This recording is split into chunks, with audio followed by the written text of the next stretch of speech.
معزز حاضرین اور محترم خواتین، السلام علیکم ورحمۃ اللہ وبرکاتہ۔ میری آج کی گفتگو کا موضوع ہے حب رسول کے تقاضے۔ ظاہر بات ہے کہ کوئی مسلمان ایسا نہیں ہوگا کہ جو مدعی نہ ہو کہ اسے حضور سے انتہائی محبت ہے، بلکہ جو عوام ہیں مسلمان، وہ چاہے بے عمل ہوں لیکن ان میں جو حمیت اور غیرت رسول کے لیے ہے صلی اللہ علیہ وسلم، کہ ان کی حرمت پر کٹ مرنے کے لیے تیار رہتے ہیں، تو اس سے میں سمجھتا ہوں کہ کوئی شخص بھی محروم نہیں ہے۔ لیکن اس حب رسول کے تقاضے کیا ہیں، ان کو سمجھنے کی ضرورت ہے۔ کہیں ایسا نہ ہو کہ ہم تو اپنے تئیں یہ سمجھتے رہیں کہ ہم بہت عاشق رسول ہیں، محب رسول ہیں، لیکن آخرت میں جا کر قیامت کے دن ہم پر راز کھلے کہ نہیں، اللہ کو تو یہ شے قبول نہیں ہے، تمہارا دعویٰ رد ہے۔ اس ضمن میں سب سے پہلے آپ کے سامنے ایک فارمولہ رکھنا چاہتا ہوں۔ دیکھیے، اسلام کا تقاضا کیا ہے؟ اللہ کی اطاعت کرو اور اللہ کے رسول کی اطاعت کرو، یہ بنیاد ہے۔ حاکم مطلق اللہ ہے، شارع حقیقی اللہ ہے، اور اس کے نمائندے کی حیثیت اس کے رسول کو حاصل ہے صلی اللہ علیہ وسلم۔ اطیعوا اللہ و اطیعوا الرسول۔ اس سے جو انحراف کرے گا، میں نے ابھی آپ کے سامنے سورہ آل عمران کی 2 آیتیں پڑھی ہیں۔ قُلْ إِن كُنتُمْ تُحِبُّونَ اللَّهَ فَاتَّبِعُونِي يُحْبِبْكُمُ اللَّهُ۔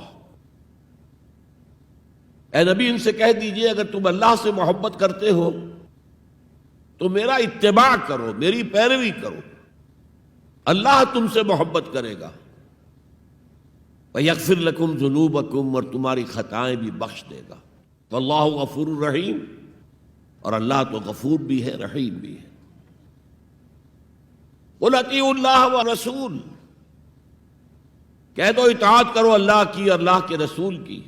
فَإِن تَوَلَّوْا، پھر اگر وہ اس سے روگردانی کریں، فَإِنَّ اللَّهَ لَا يُحِبُّ الْكَافِرِينَ، تو اللہ کو ایسے کافر پسند نہیں ہے۔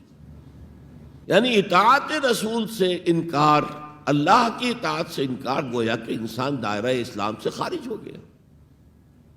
کبھی کوئی خطا ہو جائے، غلطی ہو جائے، گناہ کا صدور ہو جائے، اور انسان فوراً توبہ کر لے، فوراً رجوع کرے، پشیمانی اسے ہو جائے، عزم مصمم کر لے دوبارہ میں نہیں کروں گا، تو اللہ بخش دے گا۔ انما التوبۃ علی اللہ للذین یعملون السوء بجہالۃ ثم یتوبون من قریب، سورہ نساء میں فرمایا اللہ کے ذمے ہے ان لوگوں کی توبہ قبول کرنا۔ انما التوبۃ علی اللہ، اللہ کے ذمے ہے۔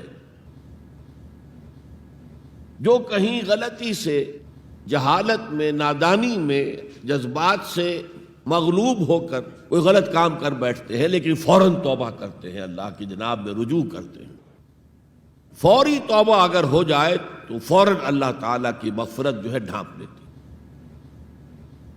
لیکن اگر مستقل طور پر کسی ایک معصیت پر بھی ڈیرا ڈال دیا جائے، مثلا آج کی دنیا میں جو بہت بہت کامن شے ہے، سود جسے اللہ نے حرام قرار دیا، جس پر اللہ کی طرف سے اعلان جنگ ہے، فَأَذَنُوا بِحَرْبٍ مِّنَ اللَّهِ وَرَسُولِهِ، تو سن لو، الٹیمیٹم ہے اللہ اور اس کے رسول کی طرف سے۔ اسے اپنے کاروبار کا مستقل جز بنا لیا تو ایک غلطی، ایک گناہ بھی انسان کو ہمیشہ کے لیے جہنم میں ڈال سکتا ہے۔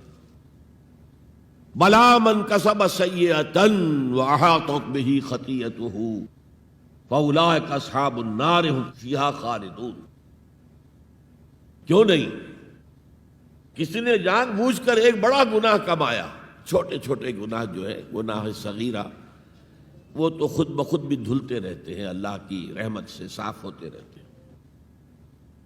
لیکن کسی نے کبیرہ گناہ کمایا، جان بوجھ کر کیا، اور پھر اس پر ڈیرے ڈال دیے اور وہ گناہ اس کے گرد گھیرا کر بیٹھا. احاطت بہ خطیئتہ فاولئک اصحاب النار هم فیہا خالدون. تو وہ ہے جہنمی اور اس میں ہمیشہ رہنے والے. تو اطاعت اللہ کی، اطاعت رسول کی، یہ تو اسلام کا بنیادی مطالبہ ہے. اگر یہ بھی نہیں ہے تو پھر کچھ نہیں. اگر یہ نہیں تو بابا پھر سب کہانیاں. اب ذرا اس سے قدم اوپر اٹھیے. اطاعت کے ساتھ محبت. جب اللہ کی اطاعت کے ساتھ اللہ کی محبت جمع ہو جائے گی تو اس کا نام ہے عبادت. امام ابن تیمیہ رحمۃ اللہ علیہ کے جو شاگرد رشید ہیں، حافظ ابن قیم رحمۃ اللہ علیہ، انہوں نے عبادت کی ڈیفینیشن کی ہے. عبادت کیا ہے؟ العبادت تجمع اصلین، دو بنیادی چیزوں کو جمع کرنے سے عبادت وجود میں آتی ہے. غایت الحب وغایت الذل والخضوع، حد درجے کی اللہ کی محبت اور حد درجے میں اللہ کے سامنے گویا کہ پست ہو جانا، جھک جانا، بچھ جانا. انتہائی اطاعت، انتہائی محبت. انتہائی میں کیوں کہہ رہا ہوں؟ سورہ بقرہ کے 20ویں رکوع کی پہلی آیت ہے والذین آمنوا اشد حبا للہ. اور جو لوگ صاحب ایمان ہوتے ہیں وہ شدید ترین ہوتے ہیں اللہ کی محبت میں. بعد میں یہ تو مثبت انداز ہے، منفی انداز میں جو آیت آئی ہے وہ بہت سخت وعید والی ہے، وہ میں بعد میں آپ کو سناؤں گا، تلاوت میں نے کی ہے. فارمولہ یہ ہے اللہ کی اطاعت جمع شدید محبت برابر ہے عبادت کے. اور یہ عبادت جو ہے ہمارا مقصد تخلیق قرار دیا گیا. سورہ زاریات کی یہ آیت آپ میں سے حضرات کے علم میں ہوگی، وما خلقت الجن والانس الا لیعبدون. میں نے جنوں اور انسانوں کو نہیں پیدا کیا مگر صرف اپنی عبادت کے لیے. یہ ہمارا مقصد تخلیق ہے. اس میں سے اطاعت والے حصے کی صحیح ترجمانی کی شیخ سعدی رحمۃ اللہ علیہ نے، زندگی آمد برائے بندگی. زندگی تو آئی ہے اطاعت کے لیے، بندگی کے لیے، غلامی کے لیے، عبدیت کے لیے. زندگی آمد برائے بندگی، زندگی بے بندگی شرمندگی. اگر اللہ کی بندگی ہی نہیں ہے تو سراسر شرمندگی ہے یہ، اور کچھ بھی نہیں.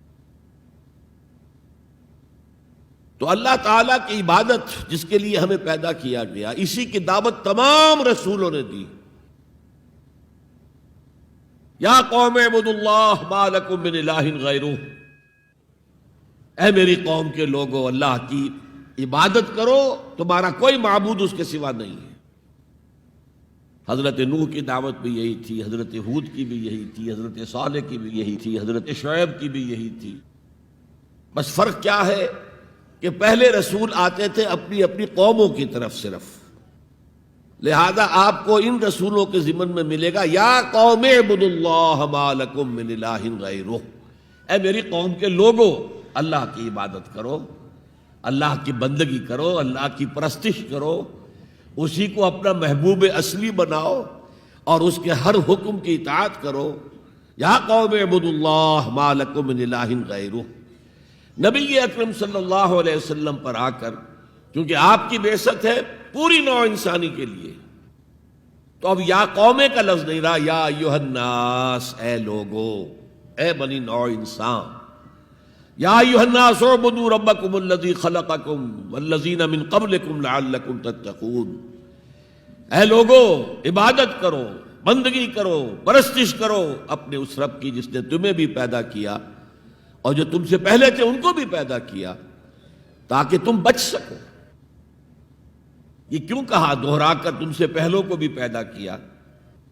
اس لیے کہ اکثر و بیشتر گمراہ لوگ، مشرکین کیا کہتے تھے اپنے رسولوں سے کہ ہم تو بس جی اپنے آباء و اجداد کے راستے پر چلیں گے. ما وجدنا علیہ آباءنا، جس طریقے پر، جس طرز عمل پر ہم نے اپنے آباء و اجداد کو پایا ہے ہم نے اسی پر چلنا ہے. تو واضح کر دیا تم بھی مخلوق ہو، وہ بھی مخلوق تھے. تم بھی انسان ہو، وہ بھی انسان تھے. تم سے بھی غلطی ہو سکتی ہے، ان سے بھی ہو سکتی تھی، لہذا یہ اصول نہیں ہے کہ جو بھی آباء و اجداد کی ریتیں ہیں، رسمیں ہیں، طریقے ہیں اور جو ان کے عقیدے ہیں انہی کو آپ لے کر چلیں، بلکہ آپ تو تلاش کریں صحیح عقیدہ کیا ہے، صحیح زندگی گزارنے کا طریقہ کیا ہے، اس کو اختیار کریں۔ تو یا ایھا الناس اعبدوا ربکم الذی خلقکم والذین من قبلکم لعلکم تتقون، تاکہ تم بچ جاؤ جہنم کی آگ سے۔ یہ جو میں نے بتایا کہ اطاعت کلی، ہمہ تن، ہمہ وقت، ہمہ وجوہ، جزوی اطاعت نہیں، بس یہ ذرا نوٹ آف کاشن ہے۔ اگر ہم اللہ کا ایک حکم مانیں گے ایک نہیں مانیں گے،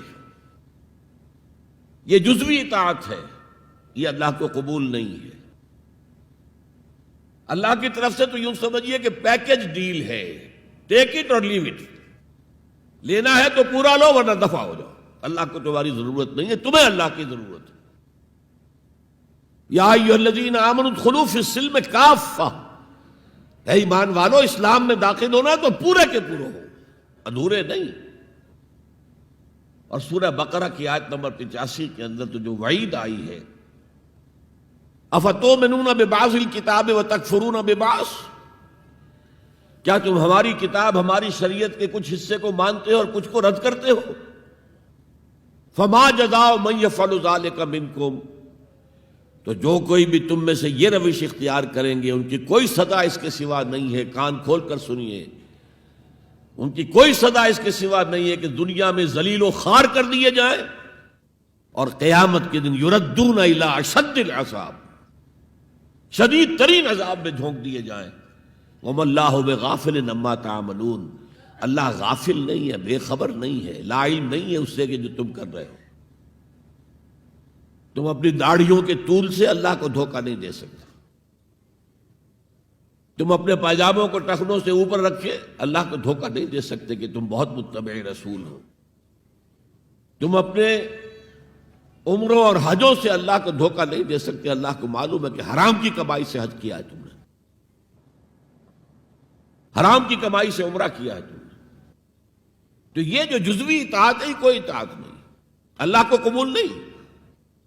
آدمی سوچتا ہے کہ چلیے میں نے یہ کام اچھے کیے، یہ برے کیے، مجھے اچھے کاموں کا کچھ کریڈٹ بھی تو ملنا چاہیے نا، لیکن نہیں، اللہ کہتا ہے جزوی اطاعت منہ پر دے ماری جائے گی، اور جو دنیا کی سزا ہے وہ تو ہم اپنی آنکھوں سے دیکھ رہے ہیں۔ 130، 140 یا 150 کروڑ مسلمان دنیا میں ہیں، ذرا اندازہ کیجیے، لیکن ہماری رائے کی کوئی اہمیت ہے؟ بین الاقوامی معاملات میں کوئی ہم سے مشورہ لیتا ہے کیا؟ آپ کا کیا خیال ہے؟ کس نمی پرست کے بھیا کیستی، ایسے بھی ملک تھے کہنا چاہیے، اب تو ان کا حال پتلا ہے، دولت کے انبار تھے ان کے پاس، لیکن ان کا مذاق اڑتا تھا مغربی ممالک، وہ چاہے سعودی بادشاہ ہوں اور چاہے وہ UAE کے امیر ہوں، مذاق ہی اڑتا تھا، کوئی حیثیت نہیں۔ حالانکہ کتنا بڑا رقبہ ہے انڈونیشیا کے آخری جزیروں سے لے کر موریتانیہ تک، سالڈ اسلامی آبادی، مسلمان آبادی۔ آپ کہیں گے کہ یہ بھارت جو ہے اس میں تو اکثریت تو نہیں ہے، لیکن 15 کروڑ یا 18 کروڑ تو آدمی یہاں موجود ہیں، لیکن کوئی عزت، کوئی حیثیت دنیاوی بین الاقوامی سطح پر۔ بہرحال یہاں بھی ہیں لوگ، کھاتے پیتے لوگ ہیں، ان کی اپنی کچھ عزت ہے اپنے معاشرے کے اندر، لیکن بحیثیت امت، بحیثیت قوم کیا حیثیت ہماری؟ تو الا خزی فی الحیات دنیا، وہ تو ہماری نگاہوں کے سامنے موجود ہے۔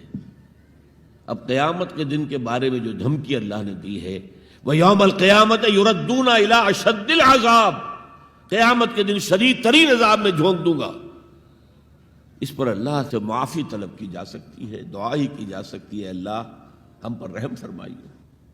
یہ میں نے آپ کے سامنے رکھا ہے فارمولہ، اللہ کی اطاعت جمع اللہ کی محبت، دے گو ٹو میک عبادت۔ یہی دو الفاظ آتے ہیں اللہ کے رسول کے لیے بھی صلی اللہ علیہ وسلم۔ اللہ کے رسول کی اطاعت یہ تو اسلام کا بنیادی تقاضا ہے، اطیعوا اللہ واطیعوا الرسول فإن تولوا فإن اللہ لا يحب الکافرین، اطاعت کرو اللہ کی، اطاعت کرو رسول کی. پھر اگر یہ منہ موڑ لیں تو اللہ کو ایسے کافر بالکل پسند نہیں، تو کفر کا فتویٰ ہو رہا ہے. لیکن اللہ کے رسول کی اطاعت کے ساتھ محبت کو جمع کیجئے. میں نے ابھی آپ کو حدیث سنائی ہے، حضور نے فرمایا لا یؤمن احدکم حتی اکون احب الیہ من والدہ وولدہ والناس اجمعین.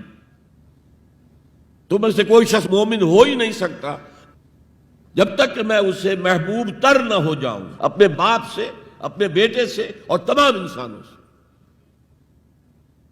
تو اللہ کے رسول کی اطاعت جمع اس کی محبت.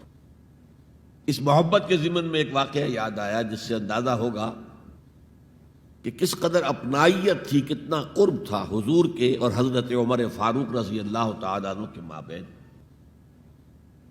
ایک مرتبہ حضور دریافت کرتے ہیں حضرت عمر سے، عمر تمہیں مجھ سے کتنی محبت ہے؟ اب آپ سوچئے، ذرا سا بھی مغایرت کا باریک سا پردہ بھی اگر کہیں ہو تو کیا یہ سوال کیا جا سکتا ہے؟ تو انتہائی قریبی شخص سے ہی کیا جائے گا، تمہیں مجھ سے کتنی محبت ہے؟ عرض کیا آپ مجھے دنیا کے ہر انسان سے بڑھ کر عزیز ہیں. فرمایا اور اپنی جان سے؟ اب ذرا سا توقف کیا حضرت عمر نے. الان ہاں، اب میں یہ بھی کہتا ہوں کہ آپ مجھے میری جان سے زیادہ عزیز ہیں. تو حضور نے فرمایا اب آئے ہو مقام مطلوب پر. تو رسول کی اطاعت جمع محبت، اس کا نام ہے اتباع، پیروی کرنا. فرق کیا ہے؟ اطاعت کی جاتی ہے حکم کی، اور پیروی کی جاتی کسی کے نقش قدم کی، چاہے اس نے حکم دیا ہو چاہے نہ دیا ہو، جو وہ کرتا ہو کرنا. یہ ہے اتباع. یہ اطاعت سے بہت بلند شے ہو گئی. مثال کے طور پر یہ چھوٹی چھوٹی مثالیں، اصل اتباع کیا ہے وہ میں بعد میں عرض کروں گا. کوئی ایک صحابی بدو باہر سے آئے، ایک ہی دفعہ حضور کو دیکھا. حضور اس وقت اس حالت میں تھے کہ آپ کے بٹن جو ہے کھلے ہوئے تھے گریبان کے. انہوں نے پھر ساری عمر اپنے گریبان کے بٹن نہیں لگائے. میں نے اللہ کے رسول کو اس حال میں دیکھا ہے، میں تو ان کی پیروی کروں گا. حضور نے کوئی حکم تو نہیں دیا تھا. تو یہ جو محبت، شدید محبت کے تحت جو بات آئے گی، اس کا نام اتباع ہے. اور اس اتباع کا مقام کیا ہے وہ آیت میں سنا چکا ہوں آپ کو. قل ان کنتم تحبون اللہ فاتبعونی یحببکم اللہ. اے نبی ان سے کہہ دیجئے اگر تم اللہ سے محبت کرتے ہو تو میرا اتباع کرو، میرے نقش قدم پر چلو، میری پیروی کرو.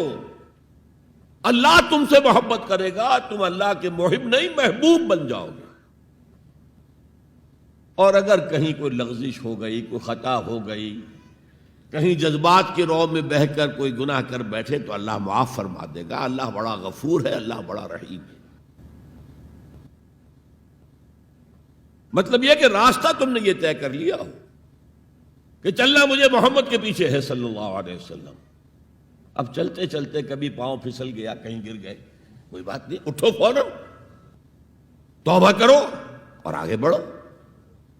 تو خطا اگر ہو بھی جائے گی، کہیں لغزش ہو جائے، کہیں چلتے چلتے پاؤں پھسل جائے کیچڑ میں، یا کوئی کیلے کا چھلکا آ گیا پاؤں تلے، گر گئے، کوئی حرج نہیں، اٹھو دوبارہ.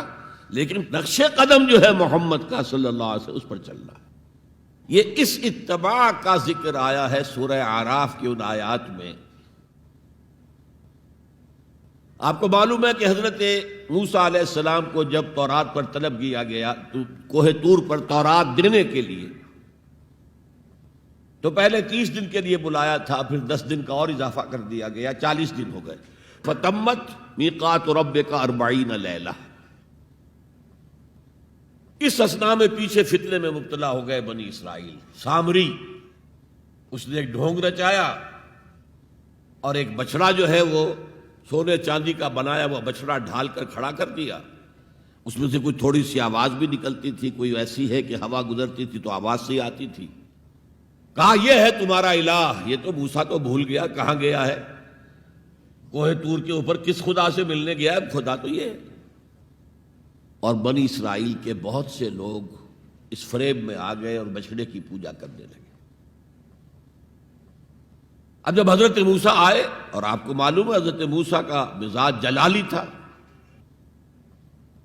وہ پتھر کی تختیاں لے کر آئے تھے کہ جن پر کوہ طور پر اللہ تعالیٰ نے اپنے احکام عشرہ جو ہیں دی 10 کمانڈمنٹس مشہور، وہ کندہ کر کے آپ کو دیے تھے، وہ ہاتھ میں لے کر آئے۔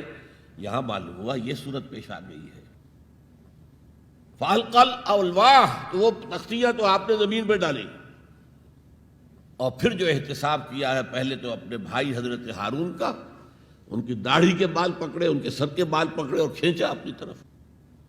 اس نے کہا کہ بھائی مجھے ذلیل نہ کرو لوگوں کے سامنے، میں نے انہیں روکا لیکن یہ تو مجھے قتل کرنے پر تل گئے تھے، اور مجھے اندیشہ یہ ہوا کہ کہیں آپ واپس آ کر یہ نہ کہیں ان فرقت بین بنی اسرائیل، کہ تم نے تو بنی اسرائیل کے درمیان تفرقہ پیدا کر دیا۔ تو میں نے کہا آپ ہی واپس آ کر نپٹے۔ اب پہلی بات نوٹ کیجئے، تاریخ انسانی کا یہ عظیم واقعہ ہے، کئی ہزار یہودی اپنے اپنے قبیلے کے لوگوں کے ہاتھوں ذبح کیے گئے اس پر۔ اللہ تعالیٰ نے حکم دیا اور حضرت موسیٰ نے وہ حکم دیا، اللہ کا حکم موسیٰ نے پہنچایا کہ 12 قبیلے ہیں نا، ہر قبیلے کے جن لوگوں نے یہ حرکت کی ہے ان کو اسی قبیلے کے لوگ اپنے ہاتھ سے ذبح کریں۔ اب یہ بہت بڑی توبہ تھی، بہت بڑی توبہ تھی، بہت بڑی توبہ تھی، اپنے قبیلے کے لوگوں کو قتل کر دینا۔ پھر وہ 70 نمائندے لے کر تمام جو بڑے لوگ تھے کوہ طور پر حاضر ہوئے، اجتماعی طور پر اللہ سے عفو درگزر کی درخواست بھی کرنے کی۔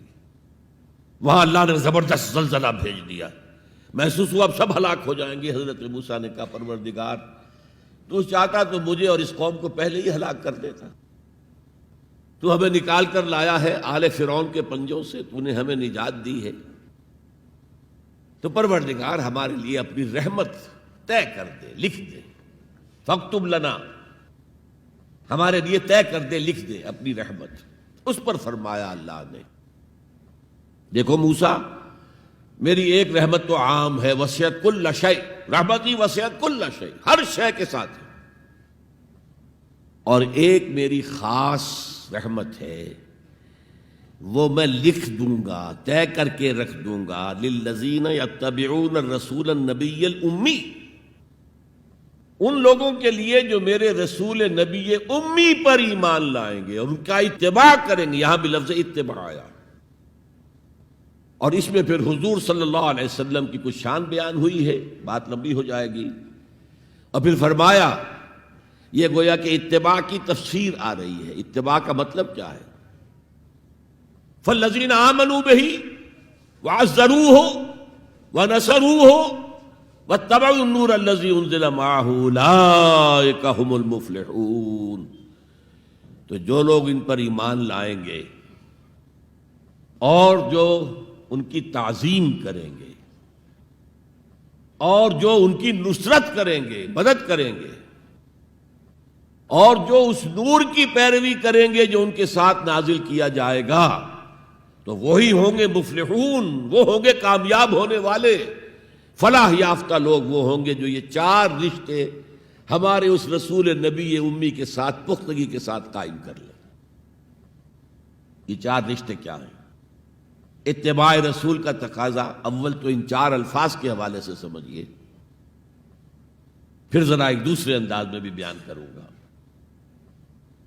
فالذین آمنوا بہ، پہلا قدم ایمان، لیکن ایمان کے سمجھ لیجئے اچھی طرح 2 درجے ہیں۔ آپ میں سے بہت سے حضرات کو مجھے توقع ہے ایمان مجمل، ایمان مفصل یاد ہوں گے۔ ایمان مجمل کیا ہے؟ آمنت باللہ کما ہوا باسمائہ و صفاتہ وقبلت جمیع احکامہ اقرار باللسان و تصدیق بالقلب۔ پہلا درجہ ہے اقرار باللسان، اشہد ان لا الہ الا اللہ اشہد ان محمد رسول اللہ. کوئی ہو، ہندو ہو، سکھ ہو، پارسی ہو، عیسائی ہو، یہودی ہو، یہ کلمہ پڑھے اور وہ مسلمان ہو گیا. اقرار باللسان پر ہمارا دنیا میں مسلمان سمجھا جانا موقوف ہے، لیکن اصل ایمان یہ نہیں ہے. اصل ایمان ہے تصدیق بالقلب، دل میں یقین. جب تک دل کا یقین نہ ہو ایمان نہیں ہے. منافقین جو تھے مدینے کے، نمازیں بھی پڑھتے تھے، حضور کی اقتداء میں پڑھتے تھے، اور جو رئیس المنافقین تھا عبداللہ ابن ابی ابن سلول، وہ تو پہلے صف میں ہوتا تھا. اور جب حضور خطبہ دیتے تھے جمعے کا تو پہلے خود کھڑا ہوتا تھا اپنی اہمیت ظاہر کرنے کے لیے. دیکھو لوگو، یہ اللہ کے رسول ہیں، ان کی بات پوری توجہ سے سنو. یہ صرف اپنی چودراہٹ کے اظہار کے لیے کہ میں بڑی شے ہوں، اس لیے کہ وہ خزرج کا بڑا سردار تھا. اوس اور خزرج کے 2 عرب قبیلے تھے مدینے میں، جن میں سے کہ خزرج کا قبیلہ بڑا تھا، اوس کا چھوٹا تھا. اور خزرج کا سردار یہ عبداللہ ابن ابی تھا، اور اس کے بارے میں یہ طے ہو چکا تھا کہ اسے ہم اپنا بادشاہ بنا لیں گے. چنانچہ سونے کا تاج تیار ہو چکا تھا، ابھی تاج پوشی صرف باقی تھی کہ حضور تشریف لے آئے ہجرت فرما کر. بے تاج بادشاہ آ گیا صلی اللہ علیہ وسلم. لہذا اس کے سارے خواب جو ہیں وہ منتشر ہو گئے. لہذا پہلے دن سے پکا منافق. ایمان لایا، اگرچہ وہ بھی ذرا دیر سے لایا، غزوہ بدر کے بعد لایا. پہلے اس نے سوچا تھا ابھی تیل دیکھو، تیل کی دھار دیکھو. وہ تیل کی دھار جو نظر آئی غزوہ بدر میں کہ 313 نے 1000 کو شکست دی ہے. اور یہ نہتے تھے، تلواریں بھی سب کے پاس نہیں تھیں، کچھ لوگوں کے پاس تلواریں تھیں. اور وہ 1000 کیل کانٹے سے لیس ہو کر مکے سے آئے تھے. 70 بڑے بڑے سردار ان کے مارے گئے، عین میدان میں کھیت رہے، اور 70 جو ہیں ان کے قیدی بن گئے. تب اس نے کہا کہ ٹھیک ہے، اب تو ایمان لے آنا چاہیے، کیونکہ یہ تو معلوم ہوتا بڑی طاقت ہے. بہرحال سب سے پہلے میں کہہ رہا تھا کہ ایمان، لیکن ایمان دل سے. قرآن مجید نے کیا کہا ان منافقین کے بارے میں؟ اذا جاءك المنافقون قالوا نشهد انك لرسول اللہ. سورہ منافقون ہے کہ نہیں 28ویں پارے میں؟ اے نبی، جب آپ کے پاس منافق آتے ہیں وہ کہتے ہیں ہم گواہ ہیں، ہم گواہی دیتے ہیں کہ آپ اللہ کے رسول ہیں. اور اس پر اللہ کا تبصرہ دیکھیے، واللہ یعلم انک لرسول، اور اللہ خوب جانتا ہے کہ آپ ان کے رسول ہیں اس کے. اب میں ذرا ترجمہ کیا کرتا ہوں، اللہ سے بڑھ کر کس کو معلوم ہے کہ آپ اللہ کے رسول ہیں؟ لیکن واللہ یشہد ان المنافقین لکاذبون، اللہ گواہی دیتا یہ منافق جھوٹے. مسلمان تو وہ تھے، کلمہ گو تھے، حضور کی امامت میں نمازیں پڑھ رہے تھے، لیکن منافق تھے. اللہ نے منافق قرار دیا. دل ایمان سے خالی تھے، بلکہ ہوتے ہوتے دلوں کے اندر حضور سے عداوت پیدا ہو گئی تھی، اہل ایمان سے عداوت پیدا ہو گئی تھی. اسی سورہ مبارکہ میں آگے چل کر آتا ہے ہم العدو فاحذرہم، اصل دشمن یہ ہے، یہ مارے آستین ہیں. جو کافر ہیں وہ تو باہر سے حملہ کرتے ہیں، پتہ چلتا ہے، سامنے سے آ کر لاٹھی مار رہا ہے کوئی آپ کو. یہ تو آپ کے آستین کے اندر بیٹھے ہوئے ہیں مسلمان بن کر، اور یہ وہاں سے ڈنک ماریں گے، مارے آستین. بہرحال اب ہم میں سے ہر ایک کو جائزہ لینا ہوگا، اپنے گریبان میں جھانکیں، اپنے دل کی گہرائیوں کو ٹٹولیں. یقین والا ایمان ہے ہمارے پاس یا نہیں؟ یہ یقین والے ایمان کا میں اگر آپ کو انگریزی میں ترجمہ کر کے بتاؤں تو شاید آپ زیادہ بہتر سمجھیں. Personal conviction, it's a racial creed. ہم ایک نسل ہیں، اپنے والدین سے ہم نے کچھ چیزیں سیکھی ہیں، والدین اس میں بلیو کرتے تھے، اللہ، رسول، قرآن، کتاب، جنت، دوزخ، قیامت، ہم بھی مانتے ہیں. بس اٹس اے ریشیل کریڈ. یہ تو ایک نسلی عقیدہ ہے. اصل شے جو ضروری ہے پرسنل کنوکشن، اپنا یقین، ذاتی یقین. تو سب سے پہلے تو اللہ کے رسول صلی اللہ علیہ وسلم کی رسالت پر یقین. اور میں نے آپ کو حدیث سنائی تھی ابھی، لا یؤمن احدکم حتی یکون ہواہ تبعا لما جئت بہ. تم میں سے کوئی شخص مومن نہیں ہو سکتا جب تک اس کی خواہش سے نفس تابع نہ ہو جائے اس ہدایت کے، اس قرآن کے، اس شریعت کے، ان احکام کے جو میں لے کر آیا ہوں. اگر خواہش سے نفس اوپر ہے اور اللہ کا حکم نیچے ہے تو مومن کہاں سے ہوئے تم؟ اللہ کے حکم سے نماز تو پڑھتے ہو، روزہ رکھتے ہو، سودی کاروبار کرتے ہو، اور اللہ کے حکم کو پاؤں تلے رگڑتے ہو. یہ کیا اسلام ہے؟ یہ تو وہی ہے افتؤمنون ببعض الکتاب وتکفرون ببعض فما جزاء من يفعل ذلك منكم الا خزي في الحياة الدنيا ويوم القيامة يردون الى اشد العذاب. تو سب سے پہلا جو جائزہ ہمیں لینا ہے کہ محمد کی رسالت پر صلی اللہ علیہ وسلم ہمیں یقین ہے. یقین، تصدیق تو ہم کرتے ہیں، زبان سے کہتے ہیں، لیکن یقین، جس یقین کا نتیجہ یہ نکلے کہ پھر نفس کے سارے تقاضے نیچے ہو جائیں اور حضور کی لائی ہوئی ہدایت، حضور کی لائی ہوئی شریعت بالاتر ہو جائے. نمبر 2 فرمایا وَعَزَّرُوهُ، ان کی تعظیم کریں.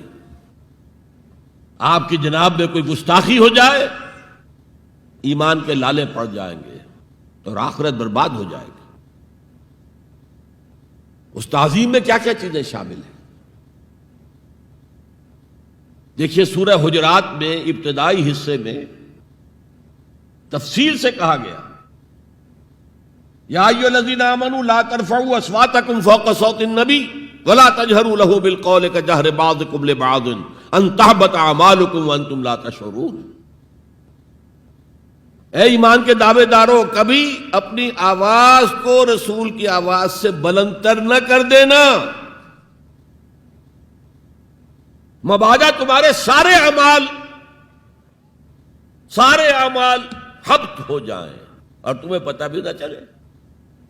میں نے کوئی گناہ کبیرہ تو نہیں کیا ہے، میں نے کوئی کفر تو نہیں کیا ہے، بس یہی ہوا نا کہ حضور کی آواز کے مقابلے میں اپنی آواز کو اونچا کر دیا. لا ترفعوا اصواتکم فوق صوت النبی ولا تجہروا له بالقول کجہر بعضکم لبعض. بلند آواز سے جیسے آپس میں باتیں کر لیتے ہو ایسے کبھی بات نہ کر بیٹھنا. ان تحبط اعمالکم، کہ تمہارے سارے اعمال حبط ہو جائیں، اکارت چلے جائیں، ختم ہو جائیں.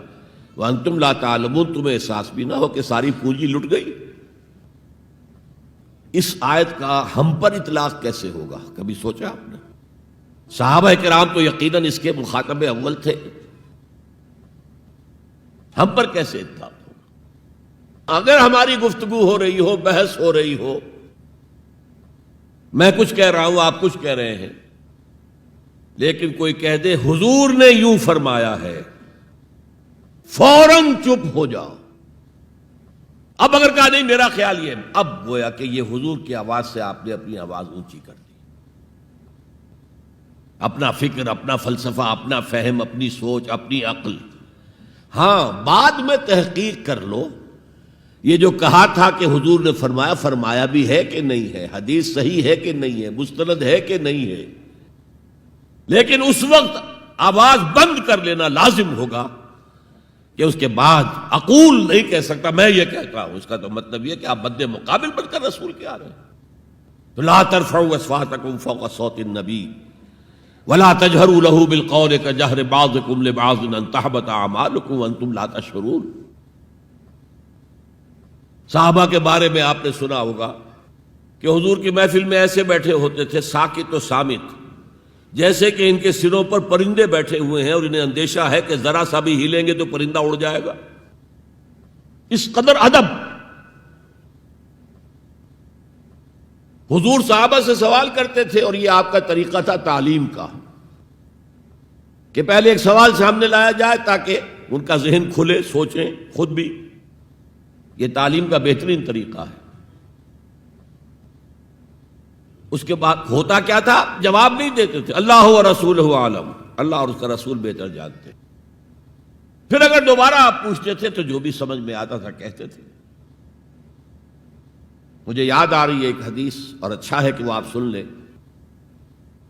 اس لیے کہ عام شکایت یہ ہے کہ مذہبی لوگ معاملات میں اچھے نہیں ہوتے۔ مسجدیں بنوائیں گے، مسجدوں میں قالین بچھوائیں گے، وہاں پر فانوس لگوائیں گے، سب کچھ کریں گے، مدرسوں کی خدمت کریں گے، علماء کی خدمت کریں گے، لیکن معاملات، تجارت، کاروبار، بین الانسانی تعلقات، عام شکایت ہے، اس کی وہ پرواہ نہیں کرتے، حقوق العباد کا لحاظ نہیں۔ تو حضور نے ایک مرتبہ پوچھا صحابہ سے، اتدرون من المفلس، تم جانتے ہو مفلس کون ہوتا ہے؟ صحابہ نے جواب دیا، المفلس عندنا من لا درہم لہ ولا دینارا، حضور ہم اس شخص کو مفلس سمجھتے ہیں جس کے پاس درہم و دینار نہیں ہے۔ ہم کہیں گے روپیہ پیسہ نہیں ہے، فرمایا نہیں، میری امت کا مفلس وہ ہوگا جو بہت سی نمازیں لے کر آئے گا، بہت سے روزے لے کر آئے گا، بہت سے حج لے کر آئے گا، بہت سے عمرے لے کر آئے گا، لیکن اس کے ساتھ ہی قد شتم ھذا، فلاں شخص کو گالی دی تھی، واکل مال ھذا، فلاں شخص کا مال کھا لیا تھا، فلاں شخص پر تہمت لگائی تھی۔ اب وہ سارے دعوے دار آ جائیں گے، اللہ اس نے میرے ساتھ یہ کیا، ٹھیک ہے بھائی، اس کی نمازیں تم لے جاؤ، اور تو کچھ ہے نہیں، کوئی کرنسی تو ہے نہیں وہاں، نہ ڈالر ہے نہ یورو ہے، کچھ بھی نہیں، اعمال کی کرنسی ہے، نیکی تم لے جاؤ۔ کوئی اور دعوے دار آیا، روزہ وہ لے گیا، اس کے پاس کچھ نہیں رہا، دعوے دار اب بھی باقی ہیں۔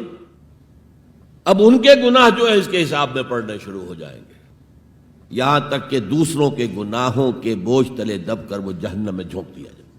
یہ مفلس۔ تو یہ انداز تھا حضور کا سمجھانے کا، پڑھانے کا، فطری طریقے تعلیم۔ تو فالذین آمنوا بہ وعزروہ، تو وہ لوگ جو ایمان لائے ان پر اور جنہوں نے ان کی تعظیم کا حق ادا کیا، وَنَصَرُوهُ، یہ آئی ہے اب سخت بات، اور ان کی مدد کی۔ مدد کس کام میں؟ حضور اتنے غیور تھے کہ ذاتی کام میں کوئی مدد آپ کسی سے نہیں مانگتے تھے۔ سیرت کی کتابوں میں آتا ہے کہ اگر آپ سواری پر ہوتے تھے اور آپ کا کوڑا نیچے گر جاتا تھا تو کسی سے یہ نہیں کہتے تھے کہ اٹھا کر ذرا مجھے پکڑا دو، آپ سواری سے اترتے تھے، اپنا کوڑا خود اٹھاتے تھے۔ اور اس ضمن میں بھی سیرت النبی کا ایک واقعہ مجھے یاد آ رہا ہے، وہ میں آپ کو سنا دوں۔ جب ہجرت مدینہ کی اجازت آ گئی تھی عام لوگوں کے لیے، عام مسلمانوں کے لیے، چلے جاؤ جاؤ سب جاؤ مدینہ کی طرف، لیکن رسول اپنی جگہ نہیں چھوڑ سکتا وداؤٹ ایکسپریس پرمیشن آف اللہ، تو حضور کے لیے ابھی اجازت نہیں آئی۔ جو یار غار تھے حضرت ابو بکر صدیق، وہ پوچھتے تھے حضور اجازت آ گئی؟ نہیں ابھی نہیں آئی۔ حضور اجازت آ گئی؟ نہیں ابھی نہیں آئی۔ حضرت عائشہ فرماتی ہیں کہ ایک روز دوپہر کے وقت حضور چلے آ رہے تھے، ہم حیران ہوئے۔ عربوں میں یہ آج بھی ان کی تہذیب جو ہے وہ یہ ہے کہ ظہر عصر کے درمیان نہ کسی سے ملنا، نہ کسی کے ہاں جانا، نہ وزٹ کرنا، دکانیں بھی بند اور قیلولہ کرتے ہیں، یہ ان کی تہذیب کا حصہ ہے۔ تو ہم حیران ہوئے، آپ نے اپنے سر کو ڈھانپا ہوا تھا کپڑے سے اور آپ تشریف لائے، اور آ کر آپ نے خوشخبری دی حضرت ابو بکر کو کہ ہجرت کی اجازت آ گئی ہے۔ اب اس پر حضرت ابو بکر کو بڑی خوشی ہوئی، بڑے احساس مسرت کے ساتھ عرض کرتے ہیں، حضور میں نے 2 اونٹنیاں تیار کر رکھی ہیں، خوب کھلا پلا کے انہیں فربا کیا ہوا ہے، تکڑا کیا ہوا ہے۔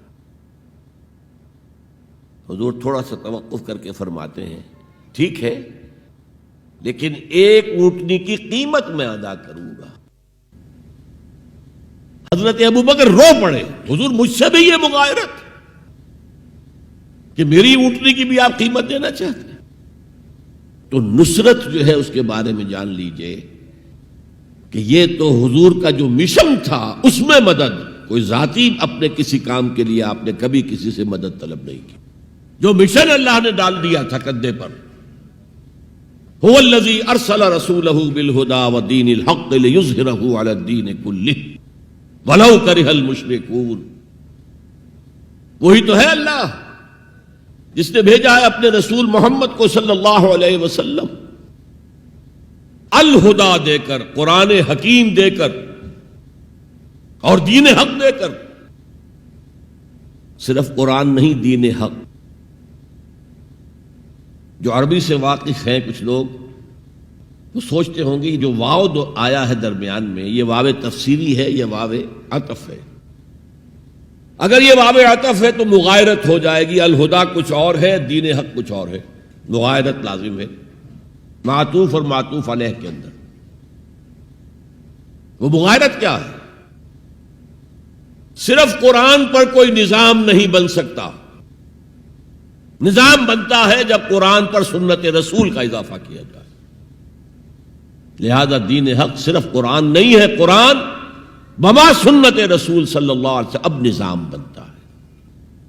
جیسے قرآن میں کتنی دفعہ کہا اقیموا الصلاۃ اقیموا الصلاۃ اقیموا الصلاۃ الذین یقیمون الصلاۃ، کتنی مرتبہ. لیکن کیا نماز کا کوئی نظام بن سکتا ہے قرآن کی بنیاد پر؟ کیا یہ نماز کے 5 اوقات معین ہو سکتے ہیں یقین کے ساتھ؟ اشارات تو ہیں، لیکن یہ کہ کیا یقین کے ساتھ 5 کا یہ معاملہ؟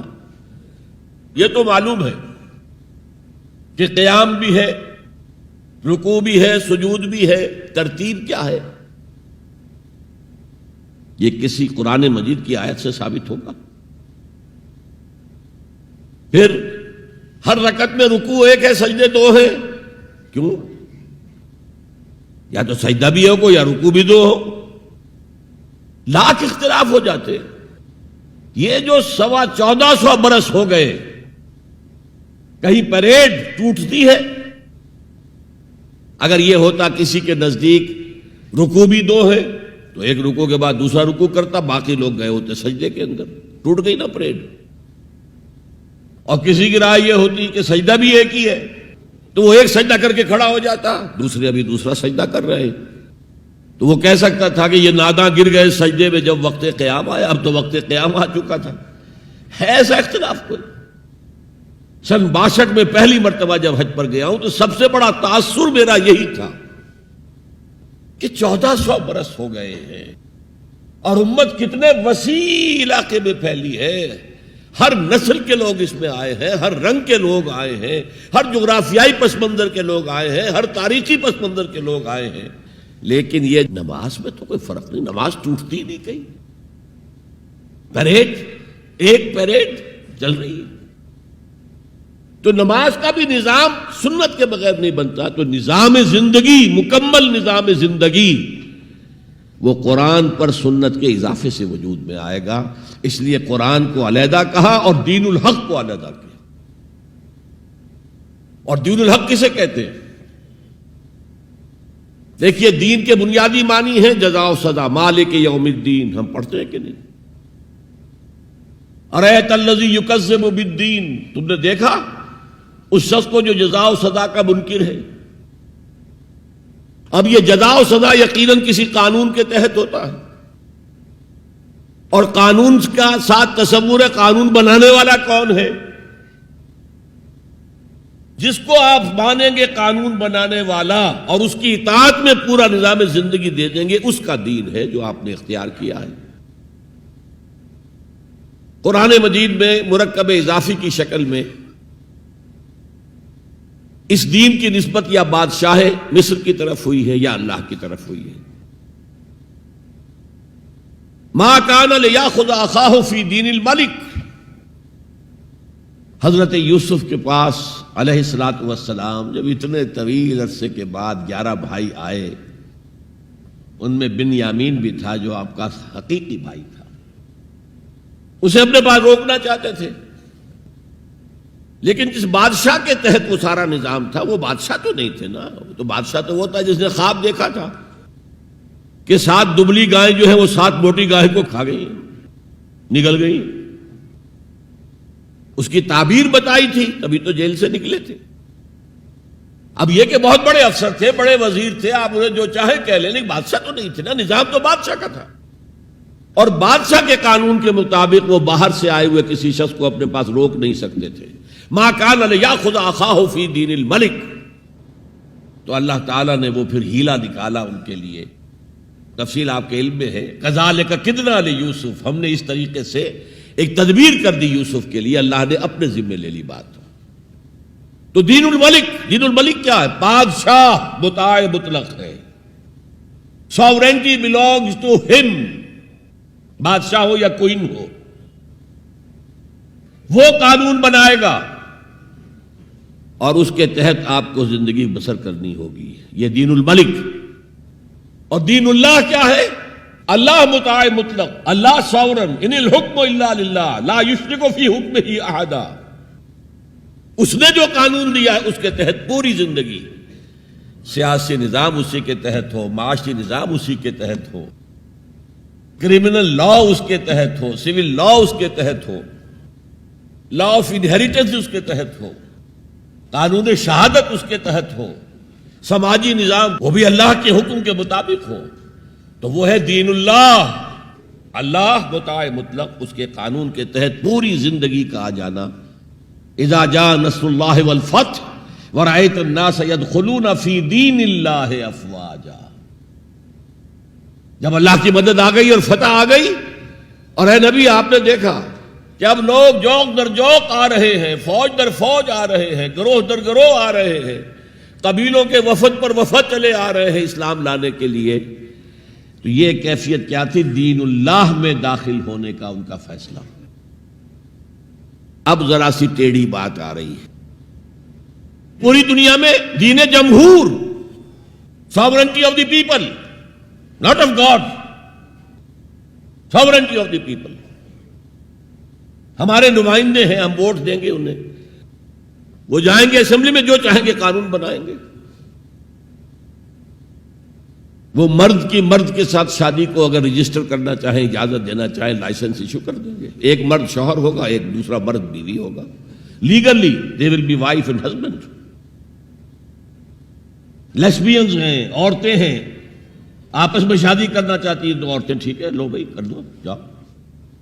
ہومو سیکسولیٹی جائز ہے بالکل، بلکہ اب تو اسے کہا جا رہا ہے کہ یہ نارمل انکلینیشن مانی جانی چاہیے، ہومو سیکسولیٹی، ہم جنس پرستی، اسے کوئی برا نام دینا ہی نہیں چاہیے، اٹس اے نارمل ایٹیٹیوڈ۔ یہ ہے اس سوشل انجینئرنگ پروگرام کا معاملہ کہ جو ابھی چند سال پہلے جو یونائٹڈ نیشنز آرگنائزیشن کی جنرل اسمبلی نے جو سوشل انجینئرنگ پروگرام بنایا ہے نوع انسانی کے لیے، اس میں تو کیا مقصد تھا حضور کا کہ آپ کو دی گئی کتاب نمبر 1 الہدا، اور نمبر 2 دین حق، تاکہ دین کو غالب کرے۔ ایک پیارا سا خیال آیا ذہن میں، دیکھیے یہ آپ کا عام محاورہ ہے، ایک میان میں 2 تلواریں نہیں سما سکتی،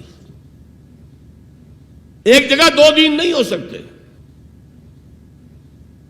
مذہب 100 بھی ہو سکتے ہیں ایک جگہ پر، اس لیے کہ مذہب کو عام دنیا کیا مانتی ہے کہ مذہب کا تعلق صرف 3 چیزوں سے، کچھ عقائد ہوں گے، ایک خدا کو ماننے والے، 100 خداؤں کو ماننے والے، کسی کو نہ ماننے والے، کچھ عبادات کی رسومات ہوں گی، نماز ہے، روزہ ہے، یا پوجا پاٹ ہے، یا گرو گرنتھ سنگھ کا وہ اکھنڈ پاٹ، یعنی پورا اس کی تلاوت مکمل، کوئی وقفہ ڈالے بغیر، جو چاہو کرو۔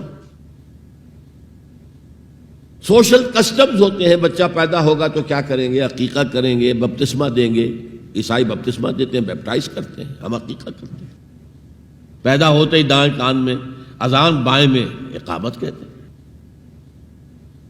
کوئی مر جائے گا تو کیا کریں گے؟ ڈیڈ باڈی کا جلائیں گے یا دفنائیں گے، یا پارسیوں کی طرح کہیں اونچی جگہ پر رکھ دیں گے کہ کیلیں اور کوے آئیں اور کھا جائیں۔ کم سے کم ان کی غذا کا تو کام چلے نا. زمین میں دبا دیں گے تو مٹی ہو کر مٹی میں مل جائے گا, کسی کے کام ہی نہیں آئے. بہرحال ان تین چیزوں کے مجموعے کا نام ہے مذہب. جبکہ دین کے اندر تین چیزیں مزید شامل ہو جاتی ہیں: سماجی نظام، معاشی نظام، سیاسی نظام. یہ 3 جمع 3 بن کر دین بنتا ہے. تو دین تو دو نہیں ہو سکتے. جمہوریت اور آمریت تو ساتھ ساتھ نہیں ہو سکتے. کیپٹلزم اور کمیونزم تو ساتھ ساتھ نہیں ہو سکتے. ڈیموکریسی اور ملوکیت تو ساتھ ساتھ نہیں ہو سکتے. اس اعتبار سے ایک مغلوب ہوگا، ایک غالب ہوگا. مغلوب مذہب بن جائے گا اور غالب دین ہوگا. آج دین جمہور غالب ہے. اور جو اقبال کا شعر ہے بڑا پیارا: بندگی میں گھٹ کے رہ جاتی ہے ایک جوئے کباب، اور آزادی میں بہرے بے قراں ہے زندگی. اگر دین آزاد ہے، غالب ہے، چھایا ہوا ہے تو وہ ہے اصل دین، ورنہ وہ سکڑ کر مذہب بن جائے گا. ہم 60 سال پہلے دین انگریز پر تھے نا. حاکم کون تھا؟ وہ بادشاہ کو ملکہ بیٹھا ہوا یا بیٹھی ہوئی ہے انگلستان میں. وائس رائے یہاں ایک ہوتا تھا اس کا، لیکن وہ حاکم نہیں تھا، ساورن نہیں تھا. ساورنٹی ان کی تھی، اصل حکومت ان کی تھی. ہز میجسٹیز گورنمنٹ یا ہر میجسٹیز گورنمنٹ، ان کی تھی حکومت. تو اس اعتبار سے دین کو غالب کرنا